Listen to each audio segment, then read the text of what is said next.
ആത്മാവിശക്തിയോടെ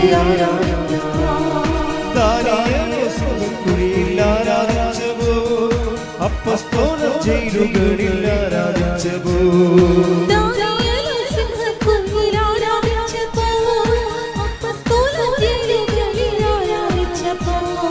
ദൈവജനം രക്തം ചെത്തി ആരാധിച്ചവോ കഷ്ടതയെ ആരാധിക്കുന്നു.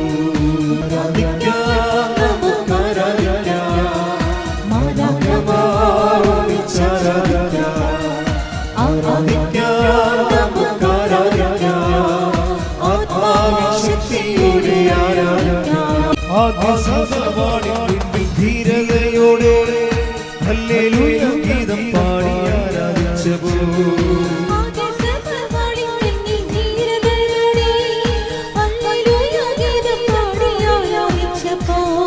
യേശുവിനായി ലോകത്തിൽ മരണം വന്നാലും ഹല്ലേലൂയ ഗീതം പാടി ആരാധിക്കുമേ.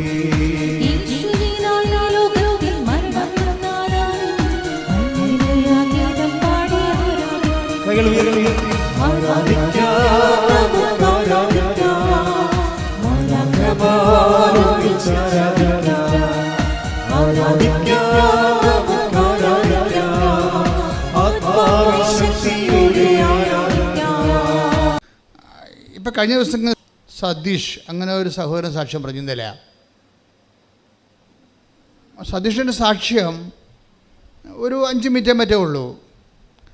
പക്ഷേ അവിടെ സംഭവിച്ച കാര്യങ്ങൾ ഞാൻ ഈ സതീഷിൻ്റെ സാക്ഷ്യം ഇയാൾ പറയുമ്പോൾ ഞാൻ അവിടെ നിൽക്കുന്നുണ്ട്. അപ്പോൾ അദ്ദേഹം പറയണത്, ഞാൻ സാക്ഷ്യം കൊണ്ട് കേട്ടുകൊണ്ടിരിക്കുന്ന സമയത്ത് അയാൾക്ക് വേറെ ഒരു റിലേഷനുമില്ല, ക്രിസ്ത്യാനിറ്റിയുമായിട്ട് യാതൊരു റിലേഷനുമില്ല. ഒരു കേവല മനുഷ്യനാണ്. ഈ കേവല മനുഷ്യൻ അയാളുടെ സാക്ഷ്യം, അയാളെ സുഹൃത്തുക്കൾ അയച്ചു കൊടുത്ത ഒരു സാക്ഷ്യം, അയാളുടെ ഒരു സങ്കടം അയാൾക്കുള്ള സങ്കടം എന്ന് പറഞ്ഞാൽ ഈ ആഴ്ചയിൽ ഇവിടെ സോറിയാസിൻ്റെ ഒരു വീക്കാണ് ഈ ആഴ്ച. കാര്യം ശരീരം മുഴുവനും സോറിയാസിസ് വന്ന് പഴുത്ത് പുണ്ണായി ഈച്ച വാർത്ത് ഇങ്ങനെ നീറി വെന്ത് ഒരു ദുരന്തമായിട്ട് ജീവിക്കണ ആൾക്കാരാണ് സോറിയാസിസ്. വന്ന് നോക്കണം. അപ്പോൾ അത് ചെറിയ ചൊറിച്ചിൽ പോലും വന്നാൽ ഭയങ്കര പാടായിരിക്കും. ഇപ്പോൾ ശരീരം മുഴുവനായി വന്നത്. അപ്പോൾ ഈ മനുഷ്യൻ തന്നെ വെറുത്ത് പോകും. ഞാൻ എപ്പോഴും ഓർക്കും, ഈ ജോബിനൊക്കെ പഴയ നിയമത്തിൽ വന്നത് സോറിയാസിസ് ആണെന്ന് ഓർക്കും. ചില സമയത്ത് അയാളിങ്ങനെ കമ്പോടൊക്കെ കൊണ്ട് മാന്തിക്കൊണ്ടിരിക്കണില്ലേ, ശരീരം മുഴുവൻ ഇങ്ങനെയാണ്, ഇറിറ്റേറ്റ് ചെയ്യും. അപ്പോൾ സതീഷ് ഇതായിരുന്നു സംഭവം. അപ്പോൾ ഇവൻ്റെ സങ്കടങ്ങളെല്ലാം കൂട്ടുകാരോട് പറഞ്ഞപ്പോൾ ഇവനെന്ത് ചെയ്യുന്നറിയാം, കൂട്ടുകാരെന്ത് ചെയ്യുക, കൂട്ടുകാർ ഒരു ലിങ്ക് അയച്ചു കൊടുക്കും. നിങ്ങൾ ഓർക്കണം, നിങ്ങൾ അയക്കുന്ന ഒരു ലിങ്ക് ചിലപ്പോൾ നിങ്ങൾ അയക്കുന്ന ഒരു സാക്ഷ്യത്തെ ലിങ്കായിരിക്കും അത്. പക്ഷേ അതിലൂടെ ദൈവം നിങ്ങളെ ഉപകരണമാക്കിക്കൊണ്ട് ജീവിതങ്ങളെ മാറ്റിമറിക്കുന്ന മഹാകാലഘട്ടത്തിലാണ് നമ്മൾ ജീവിക്കുന്നത്. കൈയടിച്ച് ശ്രുതിക്കട്ടെ ഹല്ലേലൂയ. അപ്പോഴേ ദൈവത്തിൻ്റെ അടുത്ത്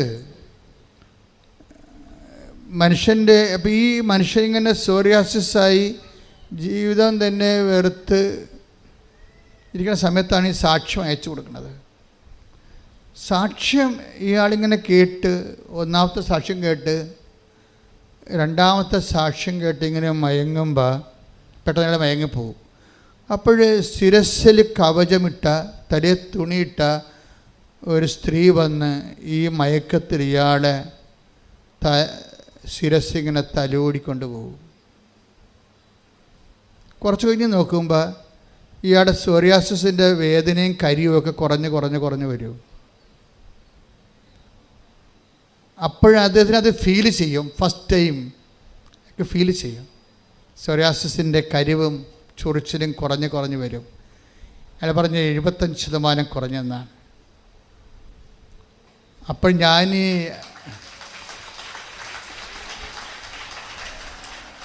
അപ്പോൾ എനിക്ക് തോന്നി, ഞാൻ ഈ സാക്ഷ്യം കേട്ട സ്ഥലത്തേക്ക് ഒന്ന് ചെല്ലാമെന്ന് വിചാരിച്ചു. അപ്പം ഞാൻ പാലക്കാട് നിന്ന് ഇവിടെ വന്നു. ഇവിടെ വന്നപ്പോഴേക്ക് മനസ്സിലായി, എൻ്റെ അടുത്ത് വന്ന് എൻ്റെ ശിരസ് തലോടിയ ആ തലയെ തുണിയിട്ട ആളിവിടെ ഇരിപ്പുണ്ടെന്ന്. എന്നിട്ട് ഈ മനുഷ്യ ഇവിടെ വന്നിട്ട് ഇവിടുത്തെ കാര്യങ്ങളൊക്കെ മനസ്സിലാക്കിയപ്പോൾ അദ്ദേഹം ഉടമ്പടി എടുക്കും. ഉടമ്പടി എടുക്കുമ്പോൾ അദ്ദേഹം ആദ്യം പറയണം, എൻ്റെ അമ്മ എനിക്ക് 70% ഇപ്പോൾ കുറവുണ്ട്, എൻ്റെ പരുക്കളെല്ലാം ഇങ്ങനെ കരിഞ്ഞുകൊണ്ടിരിക്കുകയാണ്, വേദനയും കുറഞ്ഞ്, എനിക്ക് ഇത് പൂർണ്ണമായിട്ടൊന്ന് അമ്മ മാറ്റിത്തരണം. ഞാനത് വിശ്വസിക്കുന്നു, അമ്മയ്ക്കത് കഴിയുമെന്ന് ഞാൻ വിശ്വസിക്കുന്നു എന്ന് പറഞ്ഞിട്ട് പുള്ളിക്കാരൻ എഴുതി ഉടമ്പടി ചെയ്ത് അയാൾ വീട്ടിൽ ചെന്ന് അപ്പോൾ പിന്നീട് 5-6 ദിവസത്തിനുള്ളിൽ പൂർണ്ണമായിട്ട് അയാൾ അത് സുഖപ്പെട്ട്. പക്ഷേ എനിക്കത് ഇഷ്ടപ്പെട്ടത്, ഇയാൾ ഉടമ്പടി എടുത്തതിന് ശേഷം ഇയാൾക്ക് സംഭവിക്കുന്നത്, ഇയാൾ പറയണത് എനിക്ക് ദർശനങ്ങൾ കൂടിക്കൊന്ന് സ്വപ്നങ്ങളൊക്കെ കാണാൻ തുടങ്ങിയെന്നാണ്. കാര്യം അതായത് ഞാൻ ഇന്നുവരെ മനസ്സിലാക്കി, എൻ്റെ ഇൻക്ലൂഡിങ് മൈസെൽഫ്, ഇത് ഉടമ്പടി ഒരു സ്വപ്നത്തിൻ്റെ പ്രേയറാണ്, പ്രാർത്ഥനയാണ്. നിങ്ങൾ സ്വപ്നമെന്ന് പറയുമ്പോൾ ദൈവം അനാദികാലം പോലെ കമ്മ്യൂണിക്കേറ്റ് ചെയ്യാൻ ഉപയോഗിച്ചിട്ടുള്ള ഒരു മീഡിയയാണ് ഈ സ്വപ്നം എന്ന് പറയുന്നത്. സ്വപ്നം ജഡികമാകുന്നത് നിങ്ങൾ ജഡികമായത് കൊണ്ടാണ്. സ്വപ്നം ജഡികമാണ്, എല്ലാവർക്കും 90% സ്വപ്നം ജഡികമാണ്. അത് നിങ്ങളുടെ സാക്ഷാത്കരിക്കപ്പെടാത്ത ആസക്തികളെ നിങ്ങൾ സമ്മർദ്ദത്തിൽ വെച്ചിട്ട് ആണ് അങ്ങനെയുള്ള ജഡിക സ്വപ്നങ്ങൾ കാണുന്നത്. പക്ഷേ ഈ ഇന്ദ്രിയങ്ങൾ സപ്ലിമെൻ്റായി കഴിഞ്ഞാൽ നിങ്ങൾ ദൈവിക സ്വപ്നങ്ങൾ കാണും. You will be in the divine milieu, ദൈവിക മേഖലയിലേക്ക് നിങ്ങൾ വരും. പ്രാർത്ഥിക്കുക, കർത്താവേ എൻ്റെ ഇന്ദ്രിയങ്ങളെ നിന്റെ വിശുദ്ധ രക്തത്താൽ നീ കഴുകണമേ. നിന്റെ അടയാളങ്ങളെ, കാൽപ്പാടുകളെ, കയ്യൊപ്പുകളെ എനിക്ക് സ്പർശന വിധേയമാകാൻ എന്റെ ഇന്ദ്രിയങ്ങളെ വിശുദ്ധ രക്തത്താൽ കഴുകണമേ. ആത്മാവേ, പരിശുദ്ധാത്മാവേ, എന്നിൽ അഭിഷേകം നിറക്കണമേ. എൻ്റെ പൊന്നുമക്കളെ, പരിശുദ്ധാത്മാവ് ഈസ് എ പേഴ്സൺ. പരിശുദ്ധാത്മാവ് നമ്മൾ ആക്ടിവേഷൻ ഓഫ് കവനൻ്റ് എപ്പോഴും പരിശുദ്ധാത്മാവിൻ്റെ ഇന്ധനത്തിലാണ് സംഭവിക്കുന്നത്. ഇന്ധനം കത്തുമ്പോഴാണ്. ഇപ്പോൾ നമ്മൾ ബൈക്കൊക്കെ സ്റ്റാർട്ട് ചെയ്യുമ്പോൾ ഒന്ന് ഫയർ ആകത്തില്ലേ? ഇപ്പോൾ ഒരു തുള്ളി പെട്രോൾ ചീറ്റി വീഴുമ്പോൾ ആ ഫയർ കത്തിപ്പിടിച്ചിട്ട് ടർബൈൻ കറക്കിയിട്ട് വീലിനെ കറക്കും. അങ്ങനെ ബൈക്ക് പിന്നെ മുന്നോട്ട് പോകും. അതുപോലെ ഉടമ്പടി ഫയർ ആകണത് എപ്പോഴും നമ്മൾ പരിശുദ്ധാത്മാവിനെ ഒന്ന് കോൺസെൻട്രേറ്റ് ചെയ്യണം, നല്ലതാണ്. കാര്യം പരിശുദ്ധാത്മാവിനെ ലഭിക്കാൻ വേണ്ടി നിലവിലുള്ള സംവിധാനങ്ങൾ കുദാശകളാണ്. പിന്നെയുള്ള സംവിധാനങ്ങൾ വ്യത്യസ്തങ്ങളായ ധ്യാന രീതികളാണ്. എന്തൊക്കെയാണത്? പ്രാരംഭധ്യാനം, വളർച്ചാധ്യാനം, ആന്തരികസൗഖ്യധ്യാനം, പ്രാർത്ഥനാനുഭവ ധ്യാനം, വരദാനങ്ങളുടെ ധ്യാനം.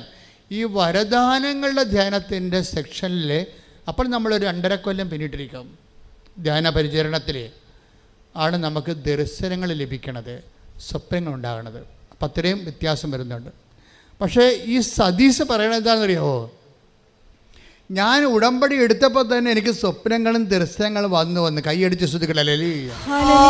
അതായത് നമ്മൾക്ക് സ്വപ്നങ്ങളും ദർശനങ്ങളും വരുമ്പോൾ അതിനർത്ഥം അതിലൊന്ന് നമ്മളെ ഈ ഇൻഫ്രാസ്ട്രക്ചർ ഓക്കെ ആയെന്നാണ് എൻ്റെ അർത്ഥം. നിലപാട് തറയെന്ന് ഞാൻ പറഞ്ഞില്ലേ, നിലം നല്ല നിലമായിരിക്കുന്നു, ദൈവത്തിന് കമ്മ്യൂണിക്കബിളായി. നീ കവനൻറ്റിൻ്റെ കമ്മ്യൂണിക്കബിൾ ആകുന്ന ഒരു തലമാണത്. എന്നുവെച്ചാൽ നിങ്ങളിൽ അതിൻ്റെ മദർ ബോർഡുണ്ട്, അതിൻ്റെ ഒരു പാർട്ട് നിങ്ങളിലുണ്ട്, ദൈവത്തിന് കമ്മ്യൂണിക്കേഷനായി നിങ്ങളുമായിട്ട്.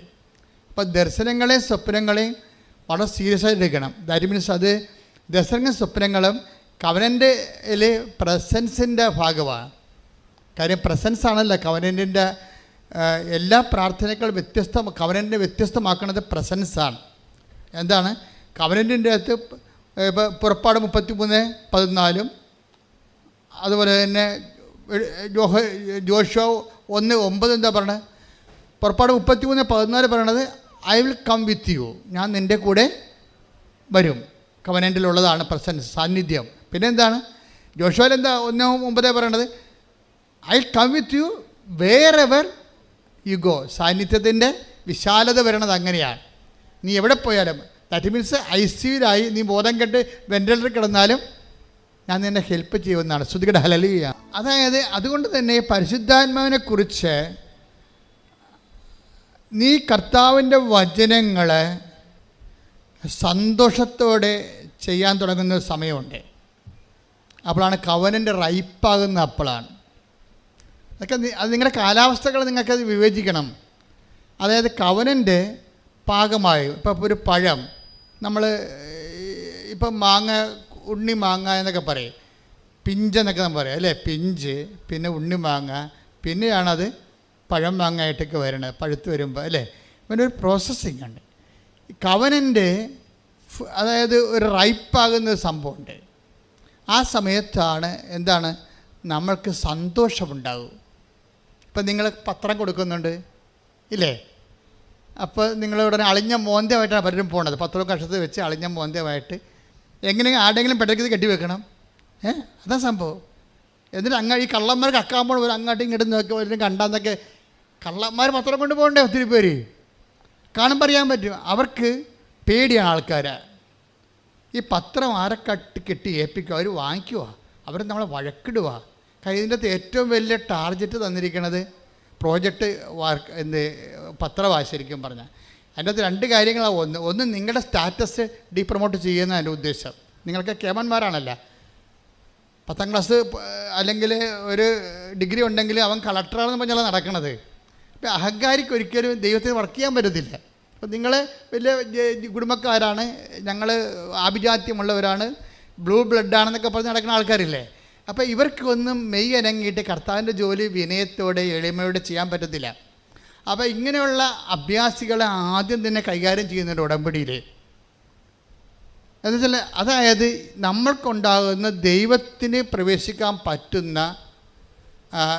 പറ്റാത്ത ഇടങ്ങളെ ഉടമ്പടി ആദ്യമേ തന്നെ പൊട്ടിച്ച് കളയും. എന്ത് പറയും, ആശുപത്രി പോകണം, ഗവൺമെൻറ് ആശുപത്രി തന്നെ നോക്കി പോകണം, അല്ലാതെ പ്രൈവറ്റ് ആശുപത്രി സൂപ്പർ സ്പെഷ്യാലിറ്റി ആശുപത്രി പോയിട്ട് AC റൂമിൽ പോയിട്ട് ആൻറ്റിനെ കണ്ടുവെച്ചാൽ പോന്നിട്ട് ഞാൻ രോഗിയെ കണ്ടെന്നൊന്നും പറയരുത്. അത് നിങ്ങളുടെ പ്രൈവറ്റ് ബിസിനസ്സാണ്.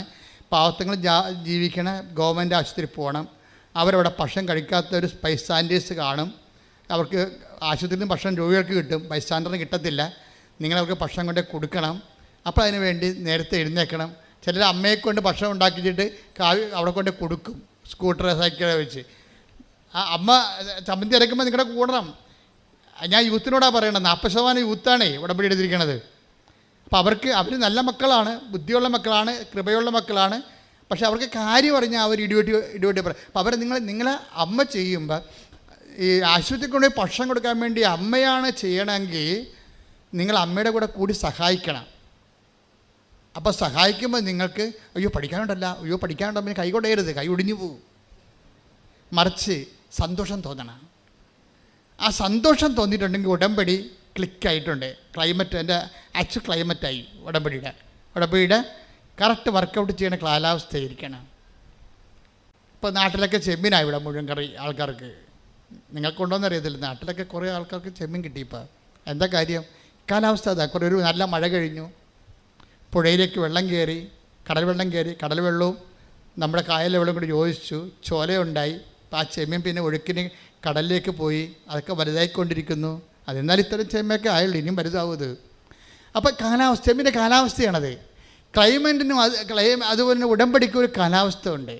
നിങ്ങൾക്ക് ഇതൊക്കെ ചെയ്യണതിന് സങ്കടം, പേടി, ഭയം, മറ്റൊരു നാട്ടുകാരെന്ത് കാണും, എന്നെക്കുറിച്ച് എന്ത് വിചാരിക്കും എന്നൊക്കെ വിചാരിച്ച് മറ്റുള്ളവരെ, ദൈവത്തെക്കാൾ നാട്ടുകാരെ ഭയം, ഇങ്ങനെയുള്ള കാലാവസ്ഥയിൽ ഉടമ്പടി വർക്കൗട്ട് ചെയ്യത്തില്ല. പിന്നെ നിങ്ങൾക്ക് എന്തെങ്കിലും കിട്ടണമെന്ന് വെച്ച് കഴിഞ്ഞാൽ അത് ശരിക്കും പറഞ്ഞാൽ സംവരണത്തിൽ തരണതാണ്. മറ്റുള്ളവരുടെ പ്രാർത്ഥനയും അമ്മയുടെ കണ്ണീരൊക്കെ കൊണ്ട് നിങ്ങൾ രക്ഷപ്പെട്ടു പോകുന്നതാണ് യൂത്ത്. പക്ഷെ അങ്ങനെ എന്നും കൊന്നും അമ്മയുടെ കണ്ണീരിൽ ജീവിക്കാൻ, അമ്മയൊക്കെ കണ്ണൊക്കെ അടയണ കാലത്ത് നമുക്ക് ജീവിക്കണ്ടേ, അതാണ് സത്യം. അപ്പോൾ അത് നോക്കിയിട്ട് നേരത്തെ തന്നെ അതൊക്കെ തുടങ്ങിക്കഴിഞ്ഞാൽ എൻ്റെ മക്കൾ എപ്പോഴും ചെയ്യണത് ഈ പരിശുദ്ധാത്മാവായാലും ഈശോയായാലും ദൈവപിതാവായാലും ഇവരെല്ലാം വ്യക്തികളാണ്. നമ്മളൊരു വ്യക്തിയോടാണ് ഇൻട്രാക്ട് ചെയ്യണത്. ഇവർ ഒരേ സമയം സത്തയിൽ പക്ഷേ ഏകമാണ്, ഒന്നാണ്. ഞാൻ ഇടയ്ക്ക് നിങ്ങളോട് പറയും ഐസ് കട്ട പോലെ ഇരിക്കുമെന്ന് പറയും. എന്താണ് ഐസ് കട്ടയിൽ വാതകമുണ്ട്, അതിങ്ങനെ വാതകം പോലെ പോണ കാണാം. അത് H2O ആണ്. ഖരമായിട്ടിരിക്കും, അത് വെച്ചിട്ടുപോയാണ്. തലയ്ക്ക് വെള്ളം പോലെ വീഴും, അത് വെച്ചിട്ടുപോയാണ്. രണ്ട് ബോക്സും തന്നെ മാത്രമാണ്. ഇത് സത്തയിലൊന്നാണ്, പക്ഷേ 3 വ്യക്തികളാണ്. പക്ഷേ വ്യക്തികൾ ഈ ശക്തമായ ദൈവമാണ് നമ്മളിൽ വസിക്കുമ്പോഴേ പരിശുദ്ധാത്മാവിൻ്റെ കൂടെ നമ്മളെ പരിശുദ്ധാത്മാവിൻ്റെ ആക്ടിവേഷൻ പ്രിൻസിപ്പിൾ എന്ന രീതിയിലാണ് പരിശുദ്ധാത്മാവ് നമ്മൾ വർക്ക് ചെയ്യണത്. പക്ഷേ സ്ഥിര ശാന്തമായ സാന്നിധ്യം, പിതാവായ ദൈവത്തിൻ്റെ സാന്നിധ്യം നമ്മളിലെപ്പോഴും ഉണ്ടാകും.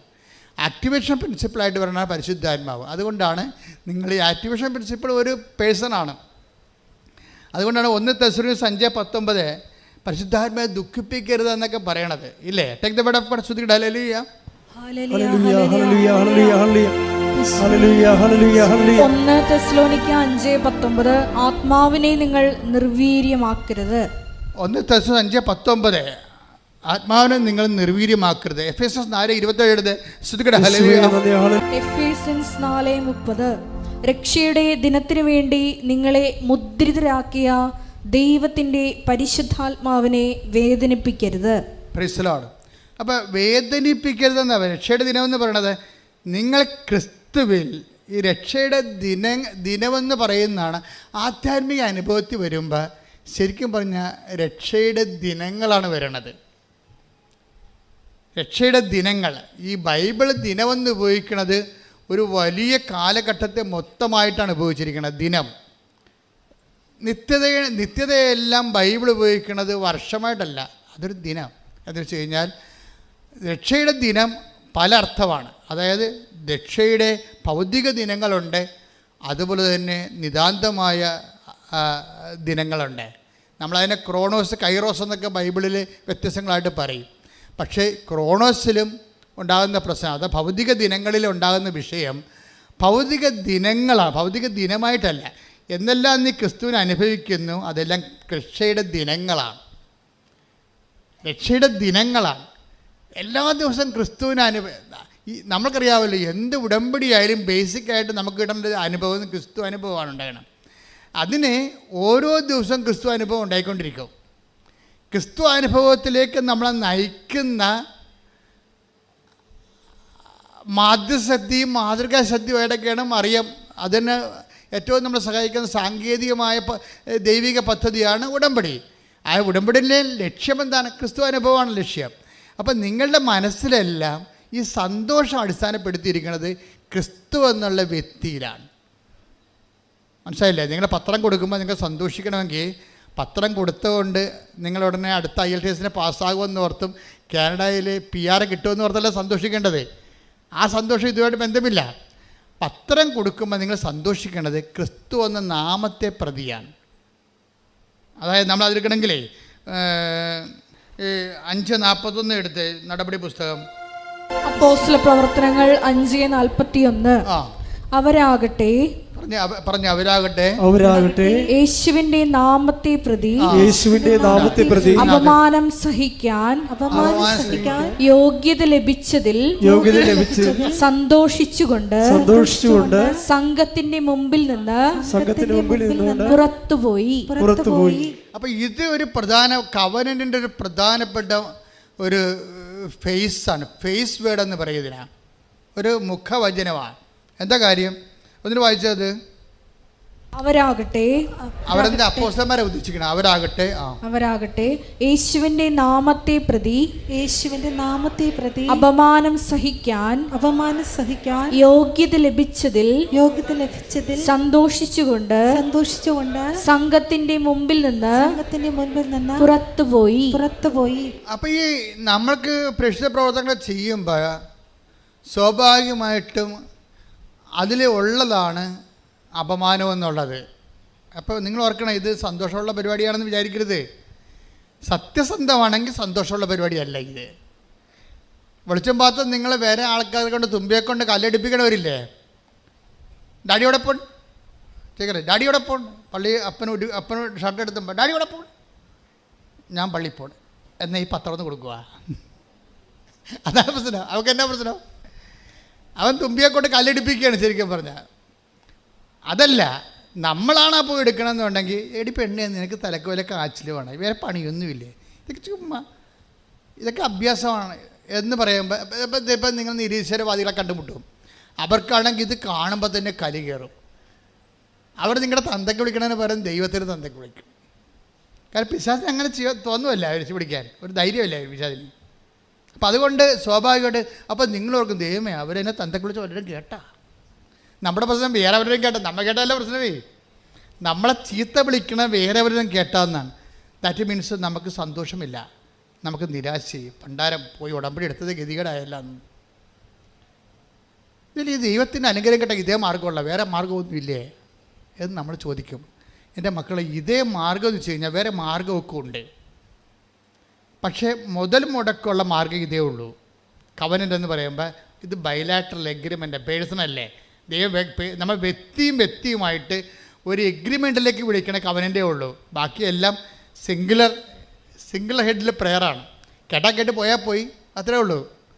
നിങ്ങൾക്കത് കേൾക്കണമെന്ന് ഒരു നിർബന്ധവും ഇല്ല, ദൈവം ഇത് കേൾക്കണം നിർബന്ധവും ഇല്ല. ഇതെന്ന് പറയുമ്പോൾ കവനൻ്റാണ്. ദൈവം നിങ്ങളോട് എഗ്രിമെൻ്റ് ചെയ്തിരിക്കുകയാണ്.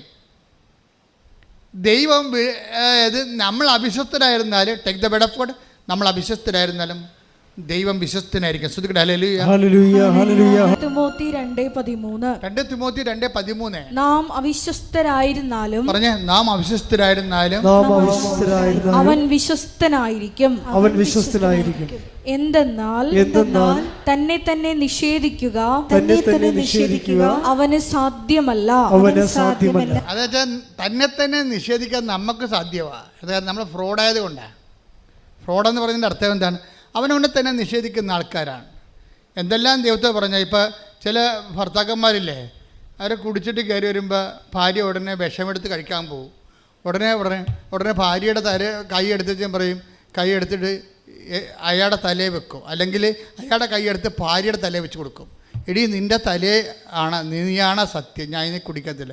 എടോ മനുഷ്യ, ഇത്രയും കുറേ നാൾ തലയെ വെച്ച് എൻ്റെ തലക്ക് തലവേദന മാറണില്ലെന്ന് പറയും. ഇപ്പോൾ തല പൊട്ടിപ്പോകാമ്പോഴെന്ന് പറയും. എന്താണെന്ന്?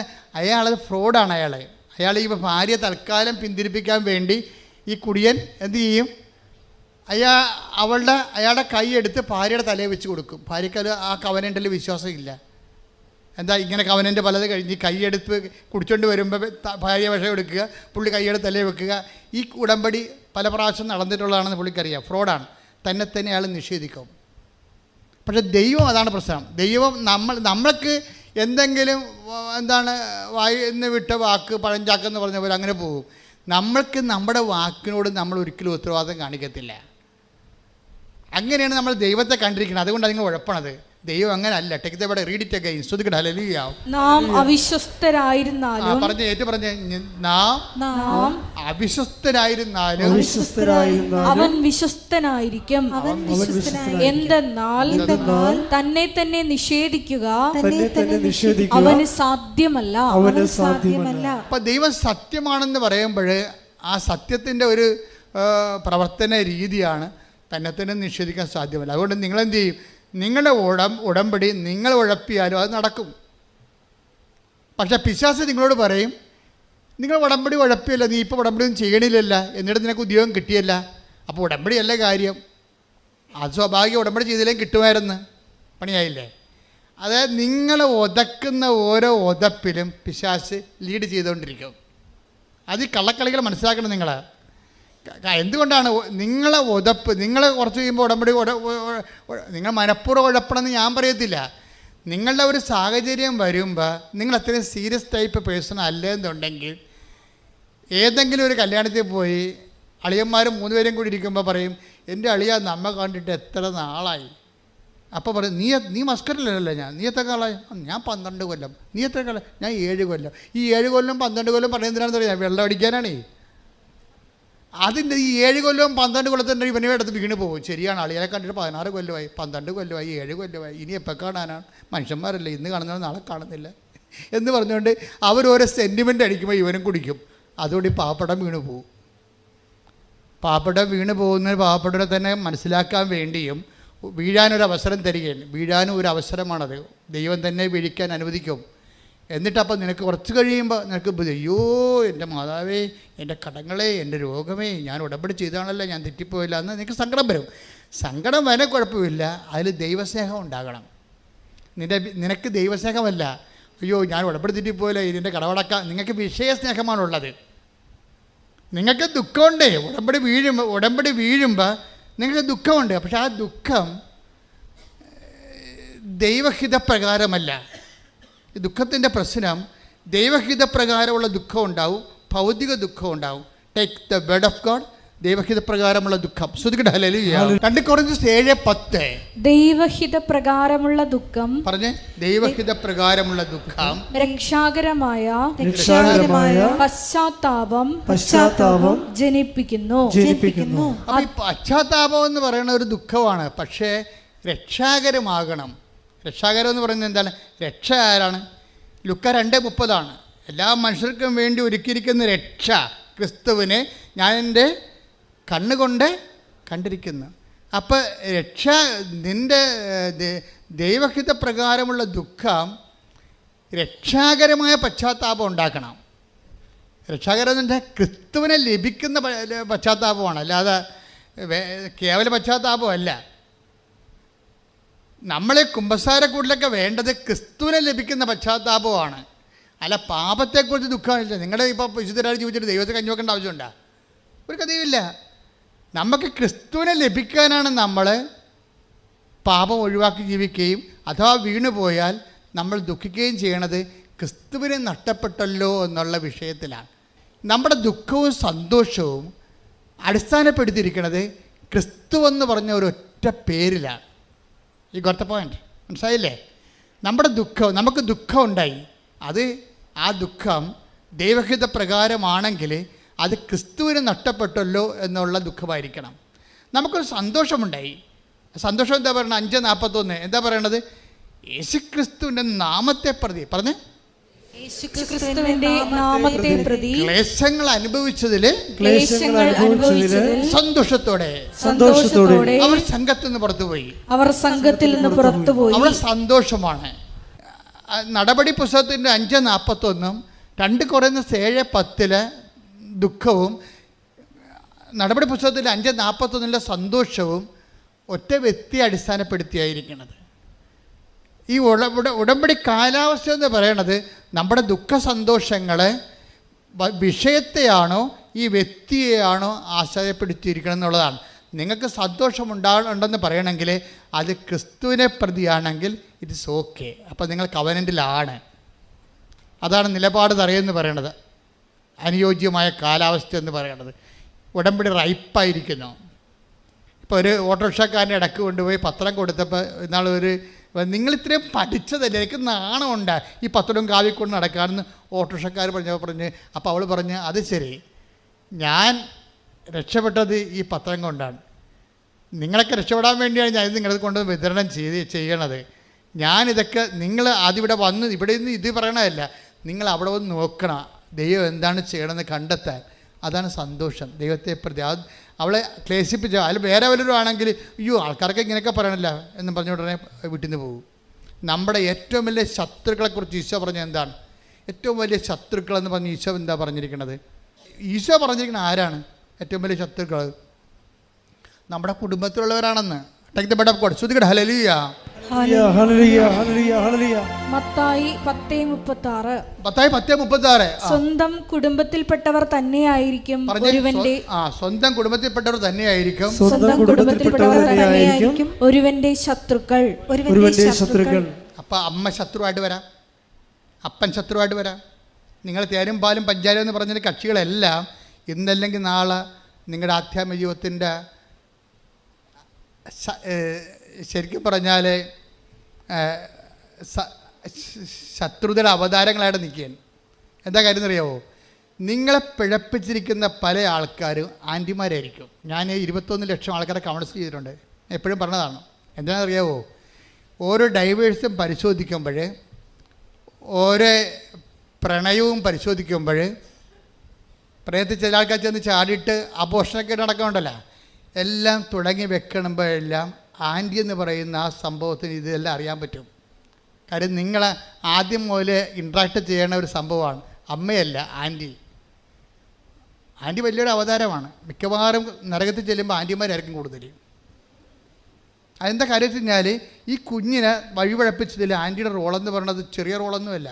കരി കൊച്ചെന്ന് പറഞ്ഞാൽ അവൾ എന്ത് ചെയ്താലും പക്ഷേ വീട്ടിൽ വഴക്കണ കാരണം ആൻറ്റി ഒരു സാന്ത്വനത്തിൻ്റെ ആളായ കാരണം അവിടെ എന്ന് പറയും. അപ്പോൾ എല്ലാ തിന്മകളും നന്മകളും ചെന്ന് പറയണതാണ്. എന്നിട്ട് ഈ പണ്ടാര ഇതിനെ വഴിതിരിച്ചിട്ട് തിന്മയിലേക്ക് വിടുകയാണ്.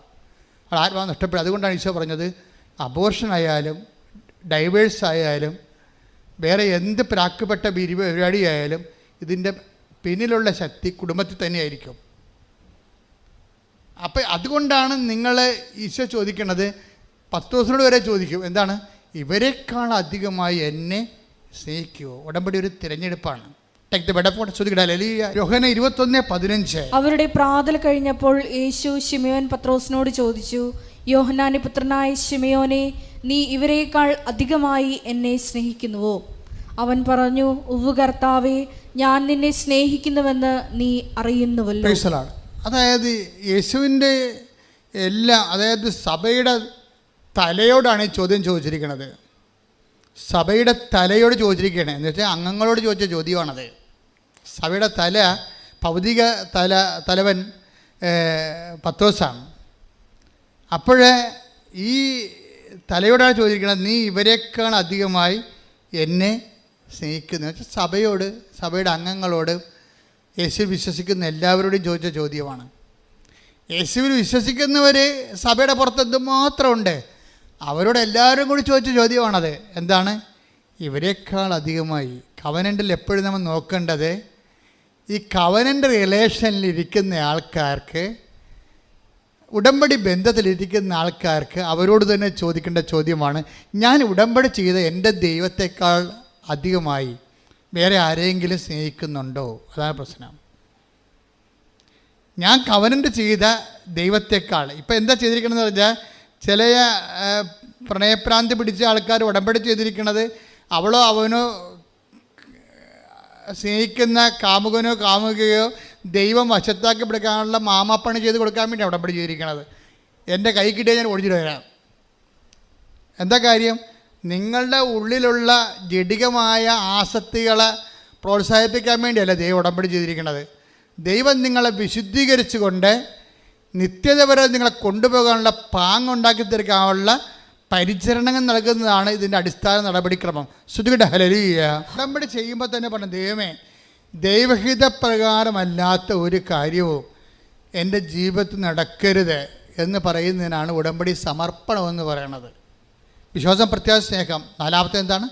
സമർപ്പണം. സമർപ്പണം ഉടമ്പടി വരുമ്പോഴാണ് ആധ്യാത്മികതയിൽ സമർപ്പണം ശക്തി പ്രാപിക്കുന്നത്. എന്ന് വെച്ച് കഴിഞ്ഞാൽ എൻ്റെ ജീവിതത്തിൽ എൻ്റെ ജീവിതത്തിൽ ദൈവത്തിന്റെ ഇഷ്ടമല്ലാത്ത ഒരു കാര്യവും സംഭവിക്കാതിരിക്കാൻ ഞാൻ സമ്പൂർണമായി ദൈവഹിതത്തിനായി എന്നെ തന്നെ സമർപ്പിക്കുന്നു. അപ്പൊ നമ്മൾ സതീശന്റെ സാക്ഷ്യത്തിലേക്ക് തിരിച്ചു വരുമ്പോൾ അത് സതീശൻ്റെ ആധ്യാത്മിക അനുഭവങ്ങളുടെ പരിണാമങ്ങളെ നമ്മൾ അതിൻ്റെ പരിച്ഛേദങ്ങൾ നോക്കുമ്പോൾ നമുക്ക് മനസ്സിലാകുന്ന ഒരു സത്യം എന്താ അറിയാമോ? ഈ മനുഷ്യൻ സത്യസന്ധമായിട്ട് ഇൻവെസ്റ്റ് ചെയ്തിരിക്കുന്നത് സത്യസന്ധമായിട്ടാണ്. അല്ലാതെ ഉടമ്പയുടെ ഉപ്പ് നോക്കാൻ വന്നിരിക്കുന്ന ആളല്ല.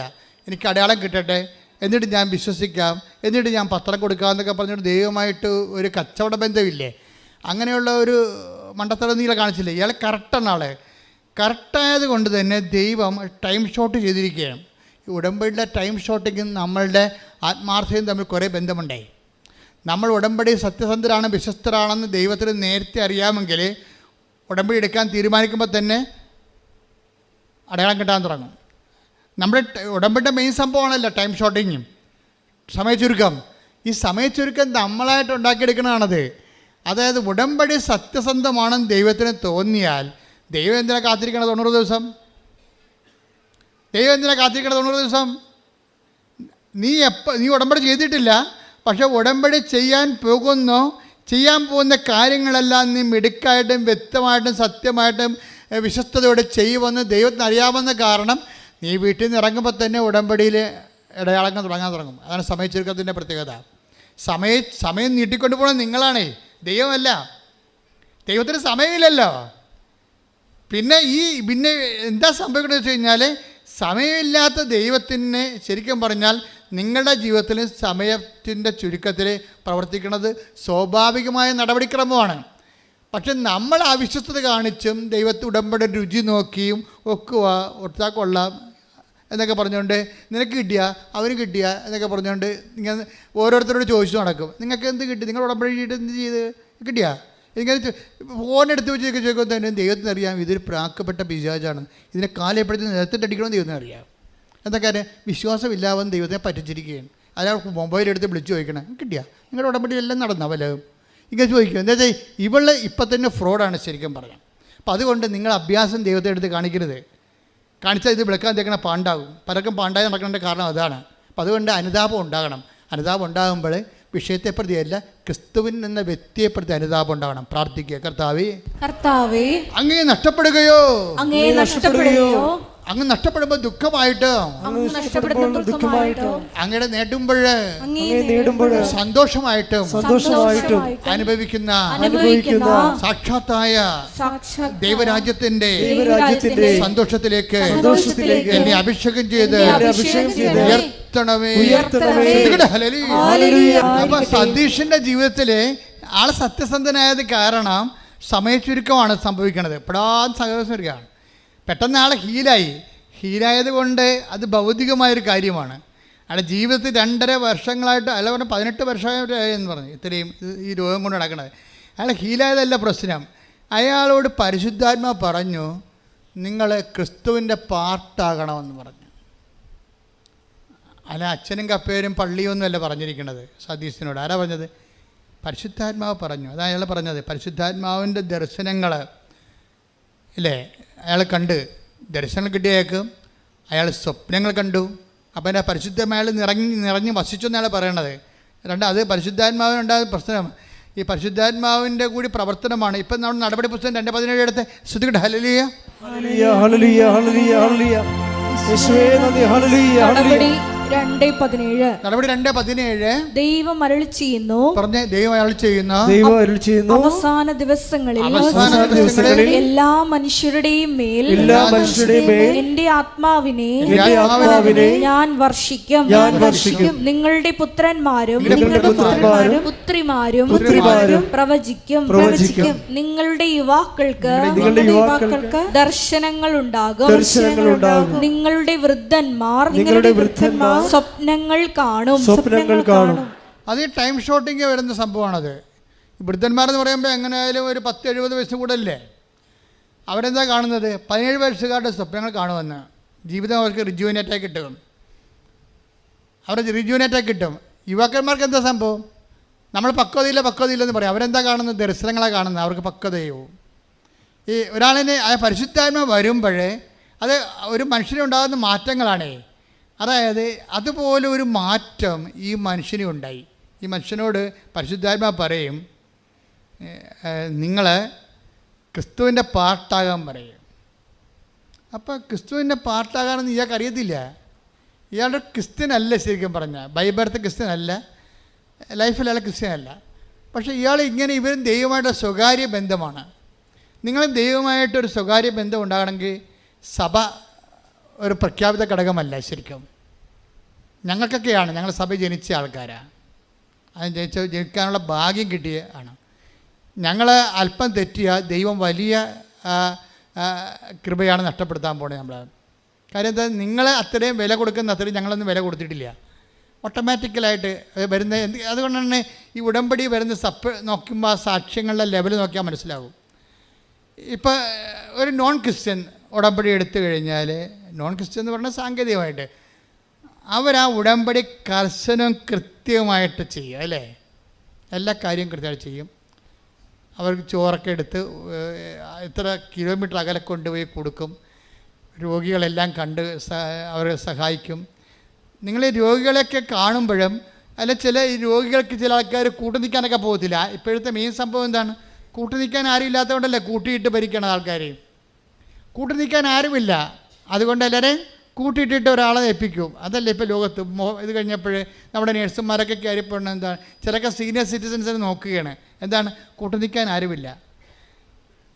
ഇവർ സീനിയർ സിറ്റിസനെ നോക്കാൻ വേണ്ടി കൂട്ടു നിൽക്കാൻ പോകുമ്പോൾ നമ്മുടെ ഇവിടെ ഇതുപോലെ കൂട്ടു നിൽക്കാൻ ആരുമില്ലാതെ വീട്ടിൻ്റെ വരാന്തയിലും അവിടെ ഇവിടെയൊക്കെ ആൾക്കാർ ഇങ്ങനെ ദ്രവിച്ചും ഇങ്ങനെ കുത്തിയിരിക്കണ കാണാം. അപ്പം നമ്മൾ അവിടെ പോയി നിൽക്കുമ്പോൾ നമ്മളൊക്കെ കുറച്ച് കഴിയുമ്പോൾ വാച്ചിട്ട് നോക്കിക്കൊണ്ടിരിക്കും നമ്മൾ, ഇല്ലേ? രോഗിനെയൊക്കെ കാണാൻ പോവുകയും നമ്മൾ ഉടമ്പടി എടുത്തിട്ടുണ്ട്, അല്ലെങ്കിൽ രോഗിനെ കാണാം, ആശുപത്രി വല്ല രോഗികളുണ്ടോ ചോദിക്കും. ഉടമ്പടി എടുത്തിട്ടുണ്ട്. അപ്പോൾ അവിടെ അച്ഛൻ പറഞ്ഞായിരുന്നു ഞാൻ എൻ്റെ രോഗിനെയൊക്കെ കാണാൻ പോകണമെന്ന് പറഞ്ഞായിരുന്നു. നമ്മുടെ കൂട്ടത്തിൽ നിന്ന് വല്ലതും പോയിട്ടുണ്ടോ രോഗികൾ? നിങ്ങൾ ആശുപത്രി പോയായിരുന്നു നോക്കിയത്? വെറുതെ പോയി ഇത് വകുപ്പ് നോക്കിയെടുത്ത് പോകും. പോയി അവിടെ പോയി എന്തെങ്കിലും ഒക്കെ പറഞ്ഞുകൊണ്ട് നിൽക്കും. എൻ്റെ ചേച്ചി അവിടെ പോയിട്ട് നിങ്ങളെ ആദ്യ കാലങ്ങളിൽ എനിക്കറിയാം ഇത് ഹോസ്പിറ്റൽ മിഷൻ എന്ന് പറഞ്ഞാൽ തുടങ്ങിയ സംഭവം. എന്നിട്ട് ഇവിടുത്തെ പാർട്ടി പ്രവർത്തിക്കുന്ന അക്രൈസ്തവരായിട്ട് ചില സഹോദരങ്ങളെ ഈ പത്രം എടുത്തുകൊണ്ട് ഹരിപ്പാട് ആശുപത്രി പോയിട്ട് ആ വല്യപ്പനെ കണ്ടു കാണാൻ പാടില്ലായിരുന്നു രോഗിക്ക്. എന്ത് ചെയ്തെന്നറിയാമോ? ആ പത്രം മുഴുവൻ ആ ചേച്ചി അവിടെ ഇരുന്ന് വായിച്ച് കേൾപ്പിച്ചു കൊടുത്തവർക്ക്. ഇങ്ങനെയാണ് ഈ പ്രശ്നം തുടങ്ങുന്നത്. ഇന്ന് കൃപാസനത്തിന് ഇത്രയും ചവിട്ടിയാൽ അപ്പം അനുഗ്രഹം കിട്ടുന്ന കാര്യം ഇതിൻ്റെ പിന്നിൽ ആസ്തികൾ ഇട്ടിരിക്കുന്നത് ഞങ്ങൾ മാത്രമല്ല, ദൈവത്തിൻ്റെ പദ്ധതികളോട് സഹകരിച്ച അനേകായിരങ്ങളുണ്ട്. അവരെല്ലാവരും കാത്തലിക്സോ ക്രിസ്ത്യൻസോ അല്ല, പകുതിയോളം നോൺ ക്രിസ്ത്യൻസാണ്. അവർ ചെയ്തിരിക്കുന്ന പ്രവർത്തനം എന്താ? ഹരിപ്പാട് ആശുപത്രി ചെന്ന് അപ്പാപ്പന് കണ്ണു കാണാൻ പാടില്ലെന്ന് പറഞ്ഞപ്പോൾ ആ 8 പേജ് പത്രവും അവിടെ ഇരുന്നിട്ട് വായിച്ച് കേൾപ്പിച്ച് കൊടുത്ത്. അപ്പാപ്പ ഇതുപോലെ അപ്പാപ്പനെ സുഖപ്പെടുത്തി, ഞാൻ പ്രാർത്ഥിച്ചോളാം, ഉറപ്പ് കൊടുത്ത് പോരുകയാണ്. അവരെ ക്രിസ്തുവിനെ കൈമാറി പോരുകയാണ്. അപ്പോഴാണ് അതാണ് ഈ യുവാക്കന്മാരൊക്കെ ദർശനങ്ങൾ കാണുമെന്ന് പറഞ്ഞ ആധ്യാത്മിക പക്വതയിലേക്ക് ഈ മനുഷ്യൻ കൈമാറ്റക്കാരിയായി മാറുകയാണ്. ദൈവം നോക്കണത് എന്താണ്? ക്രിസ്തുവിനെ കൈമാറ്റാൻ നിങ്ങളെ കൊള്ളാമോ എന്നാണ് കവരൻ്റെ കഴിയുമ്പോൾ നോക്കണത്. അല്ല നിങ്ങൾക്ക് PR കിട്ടാനുള്ള പഴുതുണ്ടാക്കി തരാമെന്നല്ല. അതെന്ന് വെച്ചാൽ നിസ്സാരമായ കാര്യമാണ്. കൃപാസനത്തിൻ്റെ സാക്ഷ്യങ്ങൾ 10,000ങ്ങളാണ് കിടക്കുന്നത്. ജപ്തി ആയാലും അതുപോലെ തന്നെ മാറാരോഗമായാലും 4th സ്റ്റേജ് ആയാലും എത്ര സാക്ഷ്യങ്ങൾ നിങ്ങൾക്ക് വേണം? ഇപ്പം ഇന്നലെ ഒരു സാക്ഷ്യം കിട്ടി, വയറിനകത്ത് മുഴ വന്ന് ക്യാൻസർ ആയിരിക്കണേ, അപ്പോൾ അത് ഓപ്പറേഷനാണ്. ഞാൻ പറഞ്ഞു മോളെ അത് ചുരുങ്ങിപ്പോകുമെന്ന് പറഞ്ഞ്. എന്നിട്ട് ഞാൻ തിരിഞ്ഞ് മാതാവിനോട് പറഞ്ഞു ഓപ്പറേഷനുള്ള ബോഡിയൊന്നും അവിടെ ഇല്ല, അത് ചുരുക്കിപ്പോകുമെന്ന് ഞാൻ പറഞ്ഞിട്ടുണ്ടെന്ന് പറഞ്ഞ്. നിന്നോട് ചോദിക്കാതെയാണ് പറഞ്ഞത്, ഇപ്പം നിന്നോട് പറഞ്ഞിരിക്കണമെന്ന് പറഞ്ഞ് അവസാനം ചുരുങ്ങിപ്പോയി. അതെന്ന് പറയണത് ദൈവത്തിൻ്റെ സ്നേഹത്തിൽ വിശ്വസിച്ചുകൊണ്ട് ഉള്ളൊരു കമ്മ്യൂണിക്കേഷനാണത്. അവർ ചുരുക്കി വിടണം, അല്ലാതെ അവർക്ക് വേറെ അവിടെ നിൽക്കാൻ അവർ ബൈസ്റ്റാൻഡർ പോലും ഇല്ലാത്ത ആളാണ്. അവർക്ക് എന്തെങ്കിലും വന്നു പോയാൽ ഒരു കപ്പ് വെള്ളം കൊണ്ടുവന്ന് കൊടുക്കാൻ ആരും ഇല്ലാത്തവരാണ്. അപ്പം അത് മനസ്സിലാക്കി കഴിയുമ്പോൾ പിന്നെ ദൈവം മാത്രമേ അവർക്കുള്ളൂ. ഞാൻ അത്രേ അമ്മയെ പറഞ്ഞിട്ടുള്ളൂ, ദൈവം മാത്രമേ അവർക്കുള്ളെന്നേ പറഞ്ഞിട്ടുള്ളൂ, വേറെ ഒന്നും പറഞ്ഞിട്ടില്ല. അതുകൊണ്ടാണ് അത് ചുരുങ്ങിപ്പോകുമെന്ന് പറഞ്ഞേക്കണത്. ദൈവം മാത്രമേ ഉള്ളവർക്ക്. അപ്പോൾ ഇതെന്ന് പറയണത് ഒരു ദൈവത്തിനെ അനുസരിച്ചുകൊണ്ട് ദൈവത്തിനെ സ്നേഹിച്ചുകൊണ്ട് മനുഷ്യൻ്റെ സങ്കടങ്ങളിൽ പങ്കെടുക്കണം. നിങ്ങൾ ആശുപത്രിയിൽ പോയി നിൽക്കുമ്പോൾ എന്താ ചെയ്യണം? നിങ്ങൾ ആശുപത്രിയിൽ പോയി സന്ദർശനമല്ല ഇത്, മറിച്ച് പങ്കെടുക്കലാണ്. ബൈബിൾ അങ്ങനെ പറയണത്. കൊളോസ്യൻസ് 1:11 എടുത്തേ, ശ്രുതികട ഹല്ലേലൂയ. 1:11 കൊളോസ്യൻസ്. പ്രകാശത്തിൽ വിശുദ്ധരോടൊപ്പം പങ്കുചേരാനുള്ള അവകാശത്തിന് നമ്മെ യോഗ്യരാക്കിയ പിതാവിന് കൃതജ്ഞതയർപ്പിക്കുവിൻ. ഈ നിത്യമഹത്വത്തിന് കാരണമാക്കുന്ന കാര്യങ്ങൾ എന്താണെന്നറിയാവോ? ഭൂമിയിലുള്ള സഹിക്കുന്നവരുടെ സഹനങ്ങളോട് നമ്മളെടുക്കുന്ന പങ്കാളിത്തമാണ്. ഈ പങ്കാളിത്തത്തെക്കുറിച്ച് എന്താ പറയണത്? 1:11 പറഞ്ഞ് സന്തോഷത്തോടെ എല്ലാം സഹിക്കുന്നതിനും ക്ഷമിക്കുന്നതിനും അവിടുത്തെ മഹത്വത്തിന്റെ പ്രാഭവത്തിനനുസൃതമായി സർവശക്തിയിലും നിങ്ങൾ ബലം പ്രാപിക്കട്ടെ. അപ്പോൾ സഹന ഇവിടെ ഒരു വിഷയം വെച്ചാൽ നിങ്ങൾക്ക് സഹനം ഉണ്ടെങ്കിൽ, ഇപ്പോൾ ഒരു ബൈസ്റ്റാൻഡർ, അതാണ് ഞാൻ പറഞ്ഞതിൻ്റെ കാരണം. ഒരു ബൈസ്റ്റാൻഡർ ഉടനെ അവർ കുറച്ച് കഴിയുമ്പോൾ ഒരു രോഗിയുടെ പോയി നിൽക്കണേ, അപ്പൻ്റെ കൂടെ നിന്നാലും അമ്മയുടെ കൂടെ നിന്നാലും ഈ അമ്മ മകളോട് പറയും, മകളെ കുഞ്ഞുങ്ങൾ വരാൻ സമയമായില്ല, നീ പോയിക്കോ എന്ന് പറയും. എന്താണെന്നറിയാം? എന്തുകൊണ്ട്? ആശുപത്രി കിടക്കണം, അമ്മയെടുത്ത് മകൾ കാണാൻ വേണ്ടി പോയി നിൽക്കുകയാണ്. അപ്പം അമ്മ മകളോട് പറയണതാണ്, എന്താണ് പറയുന്നത്? മകളെ കുഞ്ഞുങ്ങൾ വരാൻ സമയമായില്ല, നീ പോണില്ലേ? എന്താ കാര്യം? അമ്മയ്ക്കറിയാം ഇവൾ വാച്ചിട്ട് നോക്കാൻ കുറഞ്ഞ നേരമായി, സമയമില്ലല്ലോ.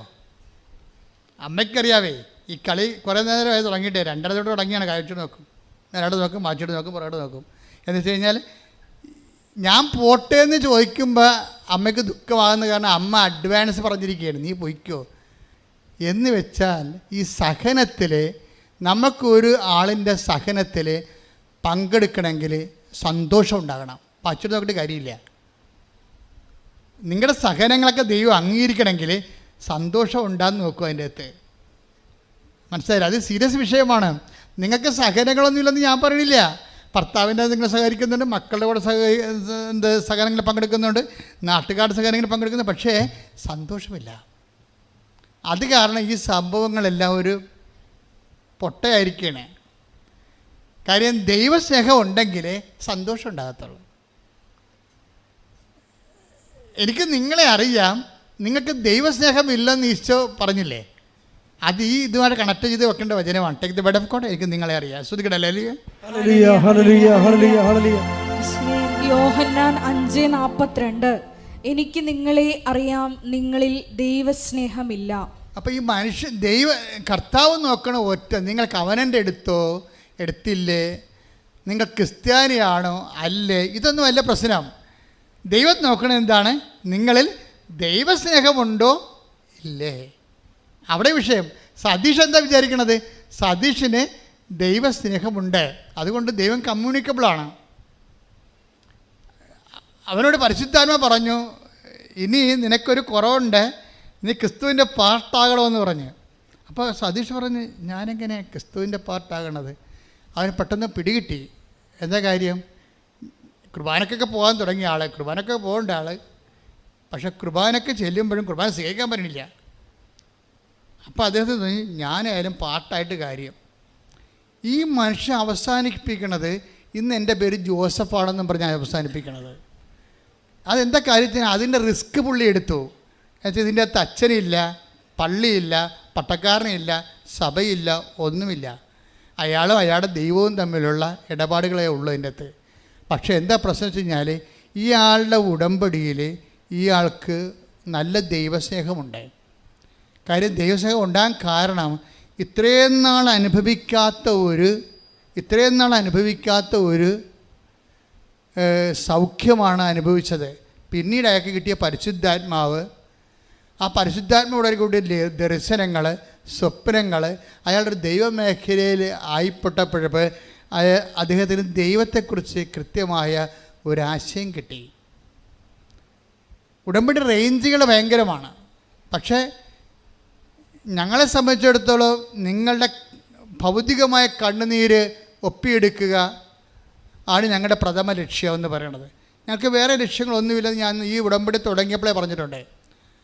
ഒരാളെ മതം മാറ്റുകയോ ഒരാളെ ജ്ഞാനസ്നാനപ്പെടുത്തുകയോ ഇതൊന്നും കൃപാസനത്തിൻ്റെ ലക്ഷ്യമല്ല. ലക്ഷ്യമെന്താണ് കാര്യം? നിങ്ങൾ വേദനയില്ലാതെയും സന്തോഷത്തോടെയും ഈ ഭൂമിയിൽ ദൈവത്തെ അനുഭവിച്ചുകൊണ്ട് ജീവിക്കണം. അതുകൊണ്ടാണ് ഞങ്ങൾ പ്രാർത്ഥിക്കുന്നത് നിങ്ങളുടെ കൂടെ നിന്നുകൊണ്ട്. അതുകൊണ്ട് പ്രഖ്യാപിത നയം അത് തന്നെയാണ്. ഞങ്ങളാരും ഈ വിഷയത്തിൽ, നിങ്ങളുടെ വിശ്വാസ വിഷയത്തിൽ ഒന്നും ഇടപെടത്തില്ല. എന്താ കാര്യം? ഞങ്ങളോട് വിശ്വാസ വിഷയത്തിൽ ഇടപെടാനല്ല പറഞ്ഞിരിക്കുന്നത്, നിങ്ങളുടെ ജീവിത സങ്കടങ്ങളിൽ ദൈവത്തിൻ്റെ ആശ്വാസം പകർന്ന് തരാൻ നിങ്ങളെ തന്നെ ഒരുക്കുക എന്നുള്ള ഉദ്ദേശത്തിലാണ്. അതൊക്കെ മനസ്സിലാകും. അച്ഛന് ആൾക്കാരുമായിട്ട് ബന്ധമില്ല, അച്ഛൻ നിങ്ങളുടെ സംഭാവനയോ പണവുമായിട്ട് ബന്ധമില്ല. അച്ഛൻ എൻ്റെ അടുത്ത് വരണമെന്നുണ്ടെങ്കിൽ നിങ്ങളുടെ ഉടമ്പടി എല്ലാം കറക്റ്റായിരിക്കണം. പിന്നെ എന്താണ്? നിങ്ങളുടെ വിഷയത്തിൻ്റെ രേഖ ഉണ്ടാകണം, അത്രേ ഉള്ളൂ. അപ്പോൾ അതിന് മനസ്സിലായില്ല എന്തിനാ പ്രാധാന്യമെന്ന്. എന്തിനാ പ്രാധാന്യം? വിഷയത്തിനാണ് പ്രാധാന്യം, വിഷയത്തിനുള്ള പ്രാധാന്യം. കാര്യം നിങ്ങൾ അനുഭവിക്കുന്ന വിഷയങ്ങൾ നിങ്ങൾ ആരായാലും, ഇവിടെ ഇപ്പോൾ ഒരു ക്രിസ്ത്യാനി അല്ലെങ്കിൽ കത്തോലിക്കൻ അല്ലെങ്കിൽ ഒരു ക്രിസ്ത്യാനി അല്ലാത്ത വ്യക്തി അങ്ങനെയല്ല കാണുന്നത്. നമ്മൾ ആൾക്കാരെ കാണുന്നത് സങ്കടമുണ്ടോ, സങ്കടമില്ലേ, അത്രയേ ഉള്ളൂ. രോഗമുണ്ടോ, രോഗമില്ലേ, ആ വിഷയത്തെ കാണുന്നത്. പക്ഷെ ആ വിഷയത്തിന് ഞങ്ങളെന്താ ചെയ്യണത്? ഞങ്ങൾ അനുഭവിച്ച ദൈവാനുഭവത്തെ നിങ്ങൾക്ക് പകർന്നു തരും. കാരണം ഞങ്ങൾക്ക് വേറെ അനുഭവങ്ങളൊന്നുമില്ല. ഞങ്ങളുടെ വിശ്വാസത്തിൽ ഞാൻ അനുഭവിച്ച ദൈവാനുഭവത്തെ നിങ്ങൾക്ക് പകർന്നു തരും. അപ്പോഴെന്താ സംഭവിക്കണമെന്ന് വെച്ച് കഴിഞ്ഞാൽ, നിങ്ങൾക്കുണ്ടാകുന്ന സഹനങ്ങൾക്ക് എന്തു ചെയ്യണം? നിങ്ങൾക്ക് സന്തോഷമുണ്ടെങ്കിൽ മാത്രമേ നിങ്ങൾ ജെനുവിനാണോ ഇല്ലയെന്ന് പറയാൻ പറ്റത്തുള്ളൂ. പറഞ്ഞ മനസ്സിലായ? നിങ്ങൾ സഹിക്കുന്ന സഹനങ്ങൾക്ക് ആ സഹനത്തിൻ്റെ സമയത്ത് കൊളോസ്യസ് 1:11 അനുസരിച്ചുകൊണ്ട് നിങ്ങൾക്ക് സന്തോഷമുണ്ടാകണം.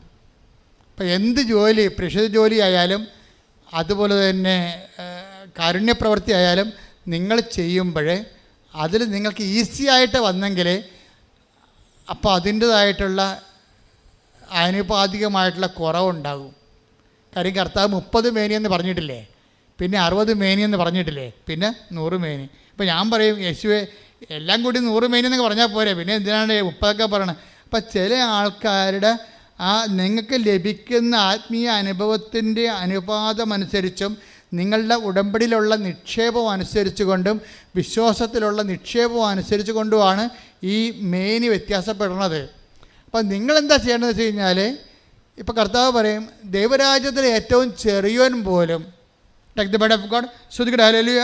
മത്തായി 11:11 സത്യമായി ഞാൻ നിങ്ങളോട് പറയുന്നു, സ്ത്രീകളിൽ നിന്ന് ജനിച്ചവരിൽ സ്നാപയോഹന്നേക്കാൾ വലിയവനില്ല, എങ്കിലും സ്വർഗരാജ്യത്തിലെ ഏറ്റവും ചെറിയവൻ അവനേക്കാൾ വലിയവനാണ്. Take the bread of God 5:19 മത്തായി. ശ്രുതിക്കട്ടെ hallelujah. Hallelujah hallelujah hallelujah hallelujah. യേശുവേ മത്തായി 5:19 ഈ പ്രമാണങ്ങളിൽ ഏറ്റവും നിസ്സാരമായ ഒന്ന് ലംഘിക്കുവാൻ മറ്റുള്ളവരെ പഠിപ്പിക്കുകയോ ചെയ്യുന്നവൻ സ്വർഗരാജ്യത്തിൽ ചെറിയവനെന്ന് വിളിക്കപ്പെടും. എന്നാൽ ഇപ്പൊ രണ്ട് എന്റെ മനസ്സിലായില്ലേ? ആദ്യം വായിച്ച ഏതായിരുന്നു? മത്തായി 10:11 അത് സ്വർഗരാജ്യത്തിൽ ഏറ്റവും ചെറിയവൻ. മത്തായി 5:19 വായിച്ചത് എന്താണ്? സ്വർഗരാജ്യത്തിൽ ഏറ്റവും വലിയവൻ. അപ്പം ദൈവരാജ്യത്തിൽ തന്നെ വലുതും ചെറുതുമുണ്ട്. ഇത് എന്തിന് ആനുപാതികമായിരിക്കും? നമ്മൾ ആർജിക്കുന്ന കൃപയ്ക്ക് ആനുപാതികമായിരിക്കും, അനുഗ്രഹത്തിനല്ല. ഈ ഭൂമി വെച്ച് അനുഗ്രഹം, ദൈവത്തെ വിശ്വസിക്കാത്തവർക്ക് അനുഗ്രഹം കിട്ടും. അത് ഫിസിക്കൽ ബ്ലെസ്സിങ്സ് എന്ന് പറയും, ഭൗതിക ആനുകൂല്യങ്ങൾ. അത് നിരീശ്വരവാദികളും കിട്ടും. വിശ്വാസം ഇപ്പോൾ തന്നെ ആ ഇംഗ്ലണ്ടിൽ ഇപ്പോൾ പാസ്സായി വന്നിരിക്കുന്ന പ്രധാനമന്ത്രി നിരീശ്വരവാദിയാണ് ഇല്ലേ? അപ്പോൾ നിരീശ്വരവാദിയാണെങ്കിലും ഭൗതിക ആനുകൂല്യങ്ങളെ കിട്ടും. നമ്മൾ പറയുന്നത് ദൈവത്തെ അനുഭവിച്ച ആൾക്കാരുടെ ഏറ്റക്കുറച്ചിലാണ്. എന്താ അത് നിത്യതയുമായിട്ട് ബന്ധപ്പെട്ടാണ്. ഈ ഭൂമിയിൽ എന്ത് കിട്ടണമെന്നും പ്രശ്നങ്ങളൊന്നുമില്ല കേട്ടോ, നിലവിലില്ല. ദൈവം ഈ ഉടമ്പടി ചെയ്യണത് എന്താണ്? ദൈവരാജ്യത്തിലെ വലിയവനുമുണ്ട് ചെറിയവനുമുണ്ട്. ഇതെങ്ങനെയാണ് ഉണ്ടാകണത്? അവൻ ആർജിക്കുന്ന, അതാണ് കൊളോസ്യസ് 1:11 എന്താ വായിച്ചത് നമ്മൾ? സന്തോഷത്തോടെ എല്ലാം സഹിക്കുന്നതിനും പറഞ്ഞേ സന്തോഷത്തോടെ എല്ലാം സഹിക്കുന്നതിനും ക്ഷമിക്കുന്നതിനും അവിടുത്തെ മഹത്വത്തിന്റെ പ്രാഭവത്തിനനുസൃതമായി സർവശക്തിയിലും നിങ്ങൾ ബലം പ്രാപിക്കട്ടെ. അപ്പൊ ഒന്നുകൂടി വായിച്ചത്, സന്തോഷത്തോടെ എല്ലാം സഹിക്കുന്നതിനും ക്ഷമിക്കുന്നതിനും അവിടുത്തെ മഹത്വത്തിന്റെ പ്രാഭവത്തിനനുസൃതമായി സർവശക്തിയിലും നിങ്ങൾ ബലം പ്രാപിക്കട്ടെ. ദൈവത്തിന്റെ മഹത്വത്തിന്റെ പ്രാഭവത്തിന്റെ ആനുപാതികമായി സർവശക്തിയിലും ബലം പ്രാപിക്കുന്നതിനാണ് നമ്മളെ കൃപയുടെ അഭിഷേകം എന്ന് പറയണത്. ദൈവം കവനൻ്റിലൂടെ ഉദ്ദേശിക്കുന്നത് ഈ ശക്തി ധരിക്കുക എന്നുള്ളതാണ്. പറഞ്ഞ മനസ്സിലായില്ലേ? ബലം പ്രാപിക്കുക. മനുഷ്യൻ ബലം പ്രാപിക്കുന്നത് ഒക്കെ നല്ല പ്രോട്ടീൻ കഴിച്ച് ജിംനേഷ്യത്തിൽ പോകുമ്പോഴാണ്. പക്ഷേ കൃപയുടെ ഉദ്ദേശം ആത്മാവിൻ്റെ ബലം പ്രാപിക്കലാണ് ഉദ്ദേശിക്കുന്നത്. ഇപ്പം നിങ്ങൾ മക്കളില്ലാത്തവർക്ക് മക്കളുണ്ടാകും. 23 വർഷമായിട്ട് മക്കളില്ലാത്ത ആൾക്കാർക്ക് എങ്ങനെ ഉടമ്പടി എടുക്കുമ്പോൾ ഉടനെ ആ മാസം തന്നെ മക്കളുണ്ടാകണത്? അപ്പോൾ മാതാവ് കൊടുക്കണത്. അപ്പോൾ ഭൗതിക ആനുകൂല്യത്തിൽ ഈ ആൾക്കാരെ ഒരു പഞ്ഞവുമില്ല. പക്ഷേ ദൈവം ഉന്നം വെക്കുന്നത് അതല്ല. ഈ ഒരു സങ്കീർണമായ ഭൗതിക സാഹചര്യത്തിന് സമ്മർദ്ദം നൽകിയിരിക്കുന്നത് അതിലൂടെ നിങ്ങളുടെ ആത്മാവിനെ ബലപ്പെടുത്താനുള്ള സാധ്യതകൾ അന്വേഷിക്കുകയാണ് ഉടമ്പടി. പിടിയോ? അതെന്താ ചെയ്യണം? അതിന് സഹനത്തിന് ഒരു വ്യക്തിക്ക് എപ്പോഴാണ് സന്തോഷം ഉണ്ടാകുന്നത്? Take the word of God again. വായിച്ചേ. സന്തോഷത്തോടെ എല്ലാം സഹിക്കുന്നതിനും സന്തോഷത്തോടെ എല്ലാം സഹിക്കുന്നതിനും ക്ഷമിക്കുന്നതിനും അവിടുത്തെ മഹത്വത്തിന്റെ പ്രാഭവത്തിനനുസൃതമായി സർവശക്തിയിലും നിങ്ങൾ ബലം പ്രാപിക്കട്ടെ. അപ്പൊ നിങ്ങൾ ബലം പ്രാപിക്കുന്നത്, ഈ വാക്കും ദൈവരാജ്യം ബലവശമാക്കിയിരിക്കുന്ന വാക്കും സെയിമാണ്. Take the word of God. ദൈവരാജ്യം ബലവശമാക്കിയിരിക്കുന്നു. ശ്രദ്ധിക്കട്ടെ. Hallelujah hallelujah hallelujah hallelujah hallelujah. യേശുവേ നന്ദി. Hallelujah hallelujah hallelujah hallelujah hallelujah hallelujah. മത്തായി 11:12. മത്തായി 11:12. സ്നാപക യോഹന്നാന്റെ നാളുകൾ മുതൽ, സ്നാപക യോഹന്നാന്റെ കാലം മുതൽ ഇന്ന് വരെ സ്വർഗരാജ്യം ബലപ്രയോഗത്തിന് വിഷയമായിരിക്കുന്നു. ബലവാന്മാർ അത് പിടിച്ചടക്കുന്നു. അപ്പൊ ദൈവരാജ്യം ബലവാന്മാരാണ് പിടിച്ചടക്കുന്നത്. ഈ ബലമെന്ന് പറയുന്നത് എന്താണെന്നാണ് ഈ പറയണത്. എന്താണ് ബലം? കൃപയാണ് ബലം. പിടിയ കൃപ നമ്മൾ ആർജിക്കുന്നതിന് ആനുപാതികം എന്താ വെച്ചാൽ അവിടുത്തെ മഹത്വത്തിൻ്റെ പ്രാഭവത്തിൻ്റെ ആനുപാതികമാണ്. അല്ല, നമുക്ക് വേറെ തോതില്ല, കൃപയ്ക്ക് തോതില്ല. കൃപയ്ക്ക് കൊളോസ്യസ് 1:11 ഒരേ തോതേ വെച്ചിട്ടുള്ളൂ. എന്താണ്? അവിടുത്തെ മഹത്വത്തിൻ്റെ പ്രാഭവത്തിൻ്റെ ആനുപാതികം. അത് 100 മേനിയാണ്. ഇതാണ് കർത്താവ് പറയണത്. നീതിമാന്മാർ എൻ്റെ പിതാവിൻ്റെ രാജ്യത്തിൽ സൂര്യനെപ്പോലെ ശോഭിക്കും. മത്തായി 13:43. അപ്പോൾ നീതിമാന്മാർ തങ്ങളുടെ പിതാവിന്റെ രാജ്യത്തിൽ സൂര്യനെ പോലെ പ്രശോഭിക്കും. എന്ന് പറഞ്ഞ അപ്പോൾ നീതിമാന്മാർ തന്റെ പിതാവിന്റെ രാജ്യത്തിൽ നീതിനെ സൂര്യനെ പോലെ പ്രശോഭിക്കും. ഈ മത്തായി 13:43 ആണ് 1 കൊളോസ്യൻസ് 1:11. എന്താണ്? അവിടുത്തെ മഹത്വത്തിൻ്റെ പ്രാഭവം എന്ന് പറയണത് അത് സൂര്യനാണ്. അതിന് ആനുപാതികമായിട്ടാണ്. അതുകൊണ്ടാണ് ഈശോ സൂര്യനെക്കുറിച്ച് മാത്രമേ പറയത്തുള്ളൂ. പത്രോസ് പറയും അത് 100 മേനിയാണ്. പക്ഷേ ഈശോയ്ക്ക് ഒരു പ്രൊവിഷൻ ഇട്ടിട്ടുണ്ട്. എന്താണ്? ദൈവരാജ്യം നല്ല നിലത്ത് വീണത് 100 മേനിയും, ചിലത് 60 മേനിയും, ചിലത് 30 മേനിയും. അപ്പം മറ്റുള്ളവർ 30 മേനിക്കാർക്കും ചാൻസ് ഉണ്ട്. പക്ഷേ അതിന് ഈശോ എന്താ പറഞ്ഞിരിക്കണമെന്ന് വെച്ച് കഴിഞ്ഞാൽ അത് പൗലോസാണ് പറഞ്ഞിരിക്കണത്. 1 കൊരിന്ത്യർ 15:41 എന്താ പറയണത്? പുനരുദ്ധാനത്തിലെ ആത്മാക്കൾ ഇങ്ങനെ ഇരിക്കും. ചിലത് നക്ഷത്രങ്ങളെപ്പോലെ ഇരിക്കും, ചിലത് ചന്ദ്രനെപ്പോലെ ഇരിക്കും. അതാണ് 60 മേനി. നക്ഷത്രം 30 മേനി. പിന്നെ എന്താണ്? ചിലത് സൂര്യനെ പോലെ ഇരിക്കട്ടെ. അതാകുമ്പോൾ 100 മേനി. 1 കൊരിന്തോസ് 15:41. സൂര്യന്റെ തേജസ് ഒന്ന്, ചന്ദ്രന്റേത് മറ്റൊന്ന്, നക്ഷത്രങ്ങളുടേത് വേറൊന്ന്. നക്ഷത്രങ്ങൾ തമ്മിലും തേജസ്സിന് വ്യത്യാസമുണ്ട്. ഇപ്രകാരം തന്നെയാണ് മരിച്ചവരുടെ പുനരുദ്ധാനവും. ഇപ്രകാരം തന്നെയാണ് മരിച്ചവരുടെ പുനരുദ്ധാനം എന്ന് പറയുമ്പോഴേ നമ്മൾ ഈ ഭൂമിയിൽ ആർജിക്കുന്ന കൃപ ആർജിച്ചത് എങ്ങനെ മനസ്സിലാക്കാൻ പറ്റുമെന്നാണ് പറയണത്. അത് 1 കൊളോസ്യർ 11:11 മനസ്സിലാക്കാൻ പറ്റാതെ സഹനത്തിന് സന്തോഷമുണ്ടാകും. എൻ്റെ മക്കളെ, നിങ്ങളുടെ സഹനങ്ങൾക്ക് സന്തോഷം ഉണ്ടാകുന്നത് വരെ കൃപ ആർജിക്കാനുള്ള പ്രോസസ്സിങ് നടന്നുകൊണ്ടിരിക്കും. ഇതുകൊണ്ട് തന്നെയാണ് ബുദ്ധിപരമായിട്ട് ഇൻവെസ്റ്റ് ചെയ്യണതിൻ്റെ അകത്ത്. ഇതൊരു മാത്തമാറ്റിക്കൽ ഇൻവെസ്റ്റ്മെൻറ്റ് പ്ലാനാണിത്. നമ്മൾ ഇതിനകത്ത് ഇൻവെസ്റ്റ് ചെയ്യണം. ഇപ്പം നിങ്ങൾക്കൊരു അമ്മായിയമ്മ, ഇപ്പം ഇന്നാൾ ഒരു ചേട്ടത്തി സാക്ഷ്യം പറഞ്ഞാൽ എന്താണ് സാക്ഷ്യം പറഞ്ഞാൽ? അച്ഛാ എന്താ പറഞ്ഞവർ? ഒരു അമ്മായിയപ്പം സാക്ഷ്യം പറഞ്ഞില്ലേ? എൻ്റെ മകളെ ഒരു കടുവക്കാണ് കെട്ടിച്ചതെന്ന്. അപ്പം അച്ഛൻ വാപത്തി പിടിച്ച് മൈക്കും ബാക്കി കളഞ്ഞ്. കാര്യം കടുവ വേണം ഇവിടെ വന്ന് നമ്മുടെ ഇവിടുത്തെ സ്റ്റാഫിനെ കൈകാര്യം ചെയ്യുന്ന മേക്കിൽ വെച്ചല്ലേ പറയണത്. എൻ്റെ മകളെ ഒരു കടുവക്കാണ് കെട്ടിച്ചത്. അപ്പം കടുവയായിരിക്കും. ഈ കടുവയെ നമ്മൾക്ക് പൂച്ചയാക്കാൻ പറ്റും, പുലിയെ പൂച്ചയാക്കാൻ പറ്റും. 2 തരത്തിലാണ് വരണത്. ഒന്ന്, കൃപയാർജിക്കുമ്പോൾ നിനക്കത് അവരുണ്ടാക്കുന്ന സങ്കടങ്ങൾ, സംഘർഷങ്ങൾ നിനക്ക് സന്തോഷമാക്കി തോന്നും. എന്താ കാര്യം? ഇതിലൂടെ ക്രിസ്തുവിൻ്റെ സഹനത്തിൽ ഞാൻ പങ്കെടുക്കുന്നു. അതാണ് സംഭവം. ഇതിലൂടെ ക്രിസ്തുവിൻ്റെ സഹനത്തിൽ ഞാൻ പങ്കെടുക്കുന്നു. ക്രിസ്തുവിൻ്റെ സഹനം എന്ന് പറയണത് കർത്താവ് ഇനി ആർക്കും ഒന്നും അവിടെ ചെയ്യാൻ പറ്റാത്ത രീതിയിൽ ഇനി കർത്താവ് റെക്കോർഡ് ഇട്ടിട്ടുണ്ട്. ആ റെക്കോർഡിൻ്റെ അപ്പുറത്ത് ഇനി ആർക്കും റെക്കോർഡ് ഇടാൻ പറ്റത്തില്ല. കാര്യം വെച്ച് കഴിഞ്ഞാൽ അവൻ മരിച്ചു കഴിഞ്ഞതിന് ശേഷം പിന്നെയും ആൾക്കാർ അവനെ ആക്ഷേപിച്ചുകൊണ്ടിരുന്ന്, നമ്മളെല്ലാ സംഭവം മരിച്ചോടുകൂടി തീരുമല്ല. ക്രിസ്തുവിൻ്റെ സഹനം മരിച്ചിട്ടും തീരണില്ല. അവിടെ INR എഴുതി വെച്ചിട്ടുണ്ട്.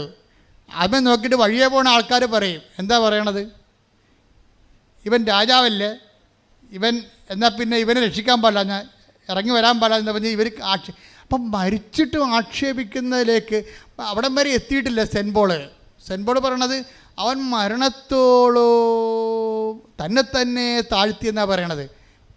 പക്ഷെ അവൻ മരണത്തോളം അല്ല താഴ്ത്തിയത്, അവൻ മരണാനന്തരം തന്നെ താഴ്ത്തിയവനാണ് ക്രിസ്തു. കൈയടിച്ച് ശ്രദ്ധിക്കട്ടെ. മരണാനന്തരവും ഇങ്ങനെ ഒരു തുണിയുടെ നഗ്നതയിൽ ഒരു കുറവിറച്ചിയായിട്ട് പെരുവഴി തൂങ്ങിക്കിടക്കുമ്പോഴും അവൻ മരിച്ചിട്ടും അവനെ ആക്ഷേപിച്ചുകൊണ്ട് ജനങ്ങൾ പോകുന്നതായിട്ട് സുവിശേഷം പറഞ്ഞാണ് ഈ സുവിശേഷം എന്ന് പറയുന്ന മഹാസംഭവം അവസാനിക്കുന്നത്. അപ്പോൾ അവൻ മരണാനന്തരവും തന്നെ താഴ്ത്തിക്കൊണ്ട് നമുക്ക് സഹനത്തിൻ്റെയും സന്തോഷത്തിൻ്റെയും അവസാനം മാതൃകയായിട്ട് അവൻ കാലത്തിൽ ഇങ്ങനെ ജ്വലിച്ച് നിൽക്കുകയാണ്. ഇവൻ്റെ അരൂപി നമ്മൾ സ്വീകരിക്കാനാണ് സതീഷിനോട് പരിശുദ്ധാത്മാ പറയണത്, ടേക്ക് ഹിസ് പാർട്ട്. എന്ത് മനോഹരമാണത് കേൾക്കാൻ ആ സാക്ഷ്യം. ഇവൻ്റെ അരൂപി, ഇവനാണ് ലോകത്തെ ജയിച്ചവൻ, അവനിൽ നിനക്കൊരു പങ്കാളിത്തം വേണമെന്ന് പറയും. ദൈവം സ്നേഹിക്കുന്നവർക്ക് ദൈവം ആദ്യം കൊടുക്കുന്നത് ക്രിസ്തുവിലുള്ള പങ്കാളിത്തമാണ്. കൈയടിച്ച് ശ്രദ്ധിക്കട്ടെ. കൊല്ലപ്പെട്ടാലും ബൈബിൾ അവസാനിക്ക് പറയും അവൻ കൊല്ലപ്പെട്ടിട്ട് നിന്നുവെന്ന് പറയും. എന്താ പറഞ്ഞിരിക്കുന്നത്? കാരണം വെച്ച് കഴിഞ്ഞാൽ ഈ സഹനം അവനെ കത്തിച്ച് കളയണില്ല. കർത്താവ് പറയും മരണം, ഈ രോഗം മരണ കാരണമല്ല എന്ന് പറഞ്ഞ പോലെ ഈ സഹനം നമ്മുടെ നാശത്തിൻ്റെ കാരണമല്ല, മറിച്ച് രക്ഷയ്ക്ക് വേണ്ടി ദൈവത്തിൻ്റെ പരിപാലനയുടെ ഭാഗമാകുമ്പോഴാണ് സഹനം സന്തോഷമായിട്ട് മാറുന്നത്. എൻ്റെ ദൈവവേദനേ, ഈ ഒരു സന്തോഷത്തിലേക്ക് നീങ്ങണമെങ്കിൽ നീ ക്രിസ്തുവിനെയാണ് കവനന്റിൽ ഉടമ്പടി ലക്ഷ്യം വെക്കേണ്ടത്. പ്രാർത്ഥിക്കുക, കർത്താവേ ലോകത്തെ സഹനത്തെ ജയിച്ച നാമത്തിലെ വിശ്വസിച്ചുകൊണ്ട് ഉടമ്പടി ചെയ്യുമ്പോൾ ഭൗതിക യാഥാർത്ഥ്യങ്ങളെക്കാൾ നിന്റെ നാമത്താൽ, നാമത്തിന്റെ കൃപയാൽ, നാമത്തിന്റെ ശക്തിയാൽ അഭിഷേകം ചെയ്യണമേ, എന്നെ അഭിഷേകം ചെയ്യണമേ. ഇത് കൊണ്ടാണ് ബൈബിളിലെ സഹനം സന്തോഷമാക്കുന്നതിന് വേണ്ടി ആന്തരിക സന്തോഷം, ഇത് ആന്തരിക സന്തോഷമാണ്. അതിനാണ് പരിശുദ്ധാത്മാവിൻ്റെ സന്തോഷമെന്ന് നമ്മൾ 14-17 പറയണത് അല്ലേ. ദൈവരാജ്യം, അത് ദൈവരാജ്യത്തെക്കുറിച്ചാണ് പറയണത്. എന്താണ് ദൈവരാജ്യം? പറഞ്ഞേ.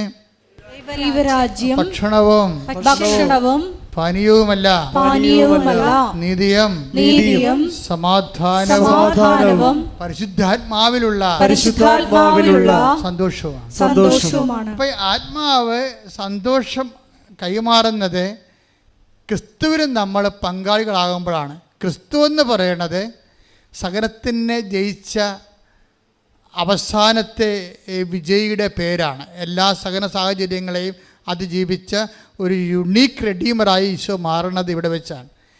നമ്മൾ പ്രാർത്ഥിക്കുന്നത് ക്രിസ്തുവേ നിൻ്റെ ബലം, നിൻ്റെ സഹനമല്ല. സഹനത്തിന് കൃപയ്ക്കും വേണ്ടി ബൈബിൾ ഉപയോഗിക്കുന്ന ഒറ്റ വാക്ക് ബലമെന്നുള്ളതാണ്. എന്നെ ബലപ്പെടുത്തണമേ എന്നാണ് പ്രാർത്ഥിക്കേണ്ടത്. മനസ്സിലായില്ലേ? നിങ്ങളെ ഇപ്പോൾ ഉടമ്പടിയുടെ എന്തെങ്കിലും ഒരു വിഷയം, ഇപ്പം നിങ്ങൾ റിസൾട്ട് നോക്കി ഒരു വിഷയം പോയി, അപ്പോൾ എൻ്റെ ഉടനെ ഞാനെങ്ങനെ കൂട്ടുകാരുടെ മുമ്പിൽ നോക്കും, ഞാനെങ്ങനെ നാട്ടുകാരുടെ മുമ്പിൽ നോക്കും, ഞാൻ നാളെ കയറി പോകുന്നതാണ് പറഞ്ഞിരിക്കണത്, ഞാൻ ലോൺ എടുത്ത് പോയില്ല, 20 ലക്ഷത്തിൻ്റെ പലിശ ഞാൻ കൊടുക്കണമല്ല, ഇങ്ങനെ ഓരോ കാര്യം പറഞ്ഞ് പട്ടി മോങ്ങണ പോലെ മോങ്ങരുത്. കമ്പ്യൂട്ടർ നോക്കുമ്പോൾ നിങ്ങളുടെ വിഷയം കണ്ടില്ലെങ്കിൽ കർത്താവ് കാണുന്നുണ്ട് എല്ലാ കാര്യം. കർത്താവിന് പദ്ധതിയുണ്ട്. നീ ചിലപ്പോൾ കയറിപ്പോയി കഴിഞ്ഞാൽ, ഈ സമയത്ത് കയറിപ്പോയി കഴിഞ്ഞാൽ ചിലപ്പോൾ നിനക്ക് അവിടെ അതിൻ്റെ അക്കോമഡേഷൻ കിട്ടിയില്ലെന്ന് വരും, അല്ലെങ്കിൽ ആ സബ്ജക്റ്റ് നിനക്ക് കൈകാര്യം ചെയ്യാൻ പറ്റാതെ വരും. നിന്നെക്കാളുന്നെല്ലാം നിൻ്റെ വഴി കർത്താവിനറിയാം. അതിന് കർത്താവ് നിൻ്റെ വഴി ക്രമീകരിക്കുകയാണ്. അപ്പം നീ എന്താ പറയേണ്ടത്? എൻ്റെ ഫയൽ കർത്താവ് എടുക്കണവരെ എന്നെ ബലപ്പെടുത്തണമേ. ബലപ്പെടുത്തുക എന്ന് വെച്ച് കഴിഞ്ഞാൽ അതിൻ്റെ അർത്ഥം എന്താണ്? എൻ്റെ സഹനങ്ങൾക്ക് ആനുപാതികമായ കൃപ നൽകണമേ. അതിൻ്റെ അർത്ഥം എന്താണ്? ക്രിസ്തുവിൻ്റെ സഹനങ്ങളിലെ ക്രിസ്തു സന്തോഷിച്ചതുപോലെ എന്നെയും എൻ്റെ സഹനങ്ങളെ സന്തോഷിപ്പിക്കാനുള്ള ആത്മാവിനാൽ അഭിഷേകം ചെയ്യണമേ. കൈയടിക്കട്ടെ. നിങ്ങളുടെ ജീവിത ദുരിതങ്ങളുടെ മേൽ ദൈവിക ആധിപത്യം പ്രാപിക്കുന്ന ശാസന പ്രാർത്ഥനയുടെ സമയമാണ്. ഓൺലൈനിൽ ഈ പ്രാർത്ഥന കൂടുന്നവർ എന്നെല്ലാം കൂടിയാലും ഇതേ അനുഭവത്തിൽ നിങ്ങൾക്ക് അഭിഷേകം ചെയ്യപ്പെടും. കാര്യം ഇത് ഉടമ്പടി ആരാധനയാണ്. ആരാധന പോലും ഉടമ്പടി എന്ന പദ്ധതിയിൽ ഇൻഷുറാണ്. അതുകൊണ്ടാണ് കാലാതീതമായി നിന്നെ ഈ ആരാധന സഹായിക്കുന്നത്. എൻ്റെ മക്കളെ, കൈകളടച്ച് കൈകൾ കൂപ്പി ആദരവോടെ നിൽക്കുക. കർത്താവിൻ്റെ സന്ദർശന സമയമാണ്. രക്ഷയുടെ ദിനങ്ങൾ നീ ആരംഭിക്കുകയാണ്. നിൻ്റെ ജീവിതത്തിൽ 10,000 കാലുകുത്തിയിട്ട് അനുഗ്രഹം പ്രാപിച്ച മണ്ണിലേക്ക് അമ്മ പ്രത്യക്ഷപ്പെട്ടതിൻ്റെ സന്നിധാനത്തിലേക്ക് ഈ കാലത്ത് ദൈവം നിന്നെ ക്ഷണിച്ചിരിക്കുന്നത് ആകസ്മികമായി സംഭവിച്ചതല്ല. ദൈവത്തിൻ്റെ കരുതിക്കൂട്ടിയുള്ള ഡെലിബറേറ്റ് ആയിട്ടുള്ള പരിപാലനയുടെ ഭാഗമാണ്. ദൈവം നിന്നെ സ്നേഹിക്കുന്ന. കടങ്ങളുണ്ടാകാം, രോഗങ്ങളുണ്ടാകാം, മറ്റുള്ളവർ നിന്നെ കേസിൽ പെടുത്തിയിരിക്കാം. നിന്റെ ഭർത്താവ് സഹോദരങ്ങളെ പോസ്കോ കേസിൽ ജയിലിലാകാം. എന്തുമാകട്ടെ, ഈ കാലം കടന്നു പോകും. കാര്യം ഇതെല്ലാം ജയിച്ചവനാണ് ക്രിസ്തു. ധൈര്യമായിരിക്കും. ഞാൻ ലോകത്തെ കീഴടക്കിയിരിക്കുമെന്ന് പറഞ്ഞവൻ്റെ സന്നിധാനത്തിലാണ് നീ നിൽക്കുന്നത്. നിനക്ക് ദാനമായി അവനെ അനുഭവിക്കാൻ വേണ്ടി ദൈവം നിനക്ക് നൽകിയ ദാനമായി നൽകിയ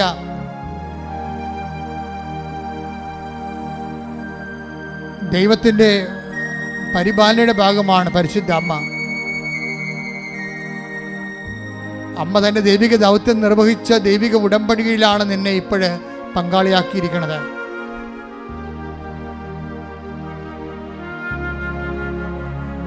നീ ഉടമ്പടിയെ പരിചയപ്പെട്ടോ, പരിശുദ്ധ അമ്മയെ പരിചയപ്പെട്ടോ, യേശുവിനെ കുറിച്ച് കേട്ടോ. ദൈവം നിന്നെ സ്നേഹിക്കുന്നു. കൈയടിച്ച് ശ്രദ്ധിക്കട്ടെ. ഹല്ലേലൂയ. വലത് കൈ ശിരസ്സിലും ഇടത് കൈ നെഞ്ചിലും ചേർത്ത് പിടിക്കുക. കർത്താവേ, വിശ്വാസത്തിൽ നിന്റെ അവകാശമായ മക്കള് നിന്റെ പരിശുദ്ധ ദൈവമാത പ്രത്യക്ഷപ്പെടുവാൻ നീ അനുഗ്രഹം നൽകിയ വിശുദ്ധമായ മണ്ണിൽ നിന്നുകൊണ്ട് അവിടെ കണ്ണീരിൻ്റെ കാലത്ത് നിന്ന് നാമം വിളിച്ച് അപേക്ഷിക്കുന്ന ആഗ്രഹിന്റെ ദൈവമേ, എല്ലാവരും പരിത്തത്തിയായി മരുഭൂമിയിലേക്ക് വലിച്ചെറിയുമ്പോഴും കുളിർജടമായി നീ മരുഭൂമിയിൽ ഒഴുകി വന്ന ദൈവമേ,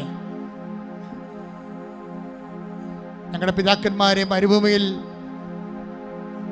മേഘസ്തംഭമായി തണലേക്ക് നയിച്ച ദൈവമേ, ഹോറേബിലെ മുൾമരമെരിയാതെ എരുതി നടുവിൽ നീ ജ്വലിച്ചു നിന്ന ദൈവമേ, നിന്റെ ദിവ്യ സാന്നിധ്യമായി ഇത് ഞാനാണെന്ന് പറഞ്ഞുകൊണ്ട് കടലിന് മീതെ നടന്നുകൊണ്ട് കടലിനെ ശാന്തമാക്കിയ പരിശുദ്ധ ദിവ്യകൃപാനെ നിനക്ക് നേരവും ആരാധനയും സ്തുതിയും സ്തോത്രമുണ്ടാകട്ടെ. സ്തുതിക്കട്ടെ.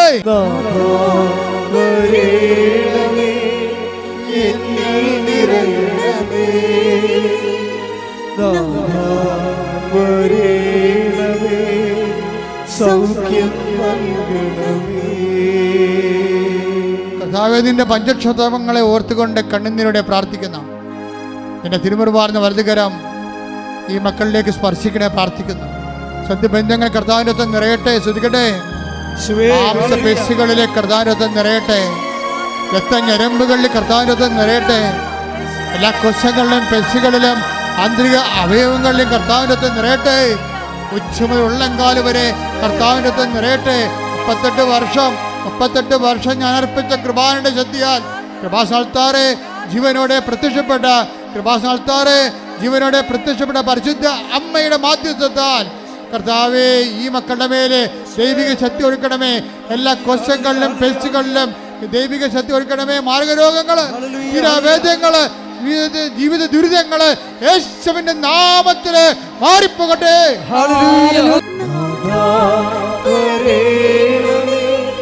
എന്നിൽ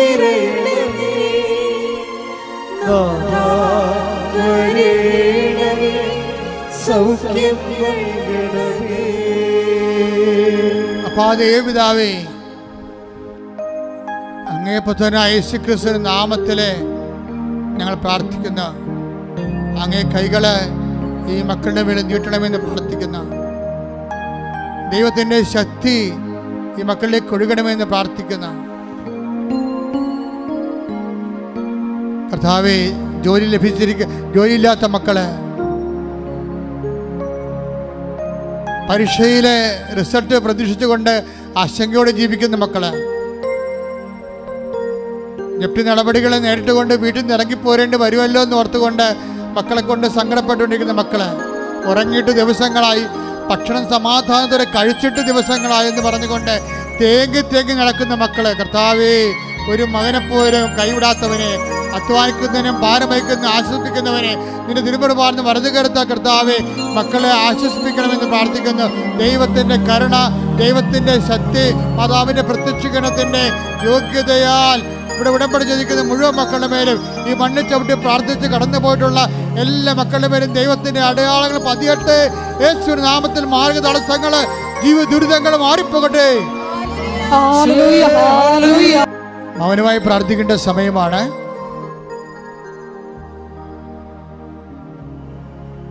പരിശുദ്ധ അമ്മയുടെ പ്രത്യക്ഷീകരണത്തിൻ്റെ സന്തോഷം നിറഞ്ഞ സാക്ഷിയായി എന്നെ ഉയർത്തണമെന്ന് ഓരോരുത്തരും പ്രാർത്ഥിക്കേണ്ട സമയമാണ്. കർത്താവേ, മക്കളെ ഓർത്ത് വേദനിക്കുന്നവരുണ്ട്, മക്കളുടെ തെറ്റായ ബന്ധങ്ങൾ അകപ്പെട്ടു പോയതിനോർത്ത് ബന്ധിക്കുന്നവരുണ്ട്, മക്കള് വിളിക്കാത്ത മാതാപിതാക്കന്മാരുണ്ട്, മക്കള് ഇപ്പോഴും അംഗീകരിക്കാത്ത മാതാപിതാക്കന്മാരുണ്ട്, കൈവിട്ടു പോയ പോലെ തോന്നണവരുണ്ട്. കർത്താവ്, വീട്ടിൽ നിന്ന് ഇറങ്ങിയാൽ വഴി നടക്കാൻ പറ്റാത്ത സ്ഥല അവസ്ഥയിൽ കണ്ടവൻ്റെ പുരിടത്തിലാകുമ്പോൾ എപ്പോഴും സംഘർഷത്തിൽ ജീവിക്കുന്നവരുണ്ട്. രേഖകൾ നഷ്ടപ്പെട്ടു പോയവരുണ്ട്, കാണാതെ പോയ വസ്തുക്കളും കാണാതെ പോയ വ്യക്തികളുമുണ്ട്. സാമ്പത്തിക കടങ്ങൾ പരിഹരിക്കാൻ യാതൊരു മാർഗം കാണാത്തവരുണ്ട്, വിവാഹം താമസിച്ചു പോകുന്നവരുണ്ട്, മക്കളില്ലാത്തവരുണ്ട്, ജോലി നഷ്ടപ്പെട്ടവരുണ്ട്. എല്ലാവരെയും പരിശുദ്ധമ്മയുടെ മാധ്യസ്ഥത്തിൽ ഈശോയ്ക്ക് സമർപ്പിക്കുന്നു. കർത്താവേ, വലിയ സാക്ഷ്യങ്ങൾ കേൾക്കുന്നതിന് വേണ്ടി കർത്താവേ, അങ്ങ് ലോകത്തിന് അങ്ങേ അവർ ഏറ്റെടുത്തുകൊണ്ട് വീണ്ടെടുക്കപ്പെടാൻ വേണ്ടി പ്രാർത്ഥിക്കുന്നു. കർത്താവേ, ദൈവത്തിൻ്റെ കണ്ണച്ചൊരിയുടെ ഭക്ഷണം കഴിക്കാൻ പറ്റാത്തവരുണ്ട്, ഭക്ഷണ പഥ്യമുള്ളത് കാരണം രോഗങ്ങൾ കാരണം ശരീരത്തിന് മരുന്ന് പോലും കഴിക്കാൻ പറ്റാത്ത അവസ്ഥയൊക്കെ തളർന്നു പോയവരുണ്ട്. കർത്താവേ, എല്ലാവരും സ്പർശിക്കണമേ. ദൈവത്തിൻ്റെ കണ്ണച്ചൊരിയട്ടെ. മരുന്ന് ലേവനമല്ല കർത്താവേ, അങ്ങനെ ഒരുപാട് മക്കളെ സുഖപ്പെടുത്തെങ്കിൽ ദൈവത്തിൻ്റെ കരുത്ത്, ദൈവത്തിൻ്റെ നാമത്തിൻ്റെ ശക്തി എല്ലാ മക്കൾക്കും സൗഖ്യം നൽകട്ടെ, ശ്രദ്ധിക്കട്ടെ. മൗനമായി പ്രാർത്ഥിക്കേണ്ട സമയമാണിത്. കൈകൾ കൂപ്പി വ്യക്തിപരമായ ആവശ്യങ്ങൾക്ക് വേണ്ടി മൗനമായി പ്രാർത്ഥിക്കുക.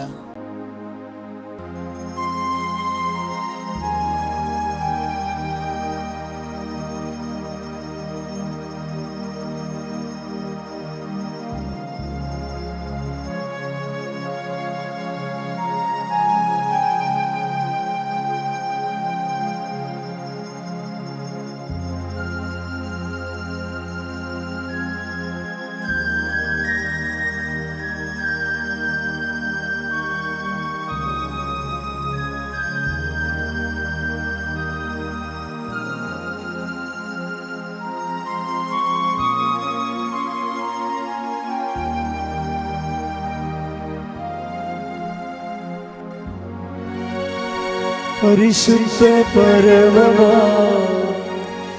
ദിവ്യകാരുണ്യമേ,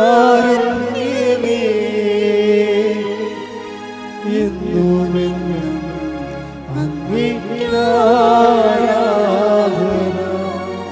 ആവേ ആവേ ആവേ മരിയ, ആവേ ആവേ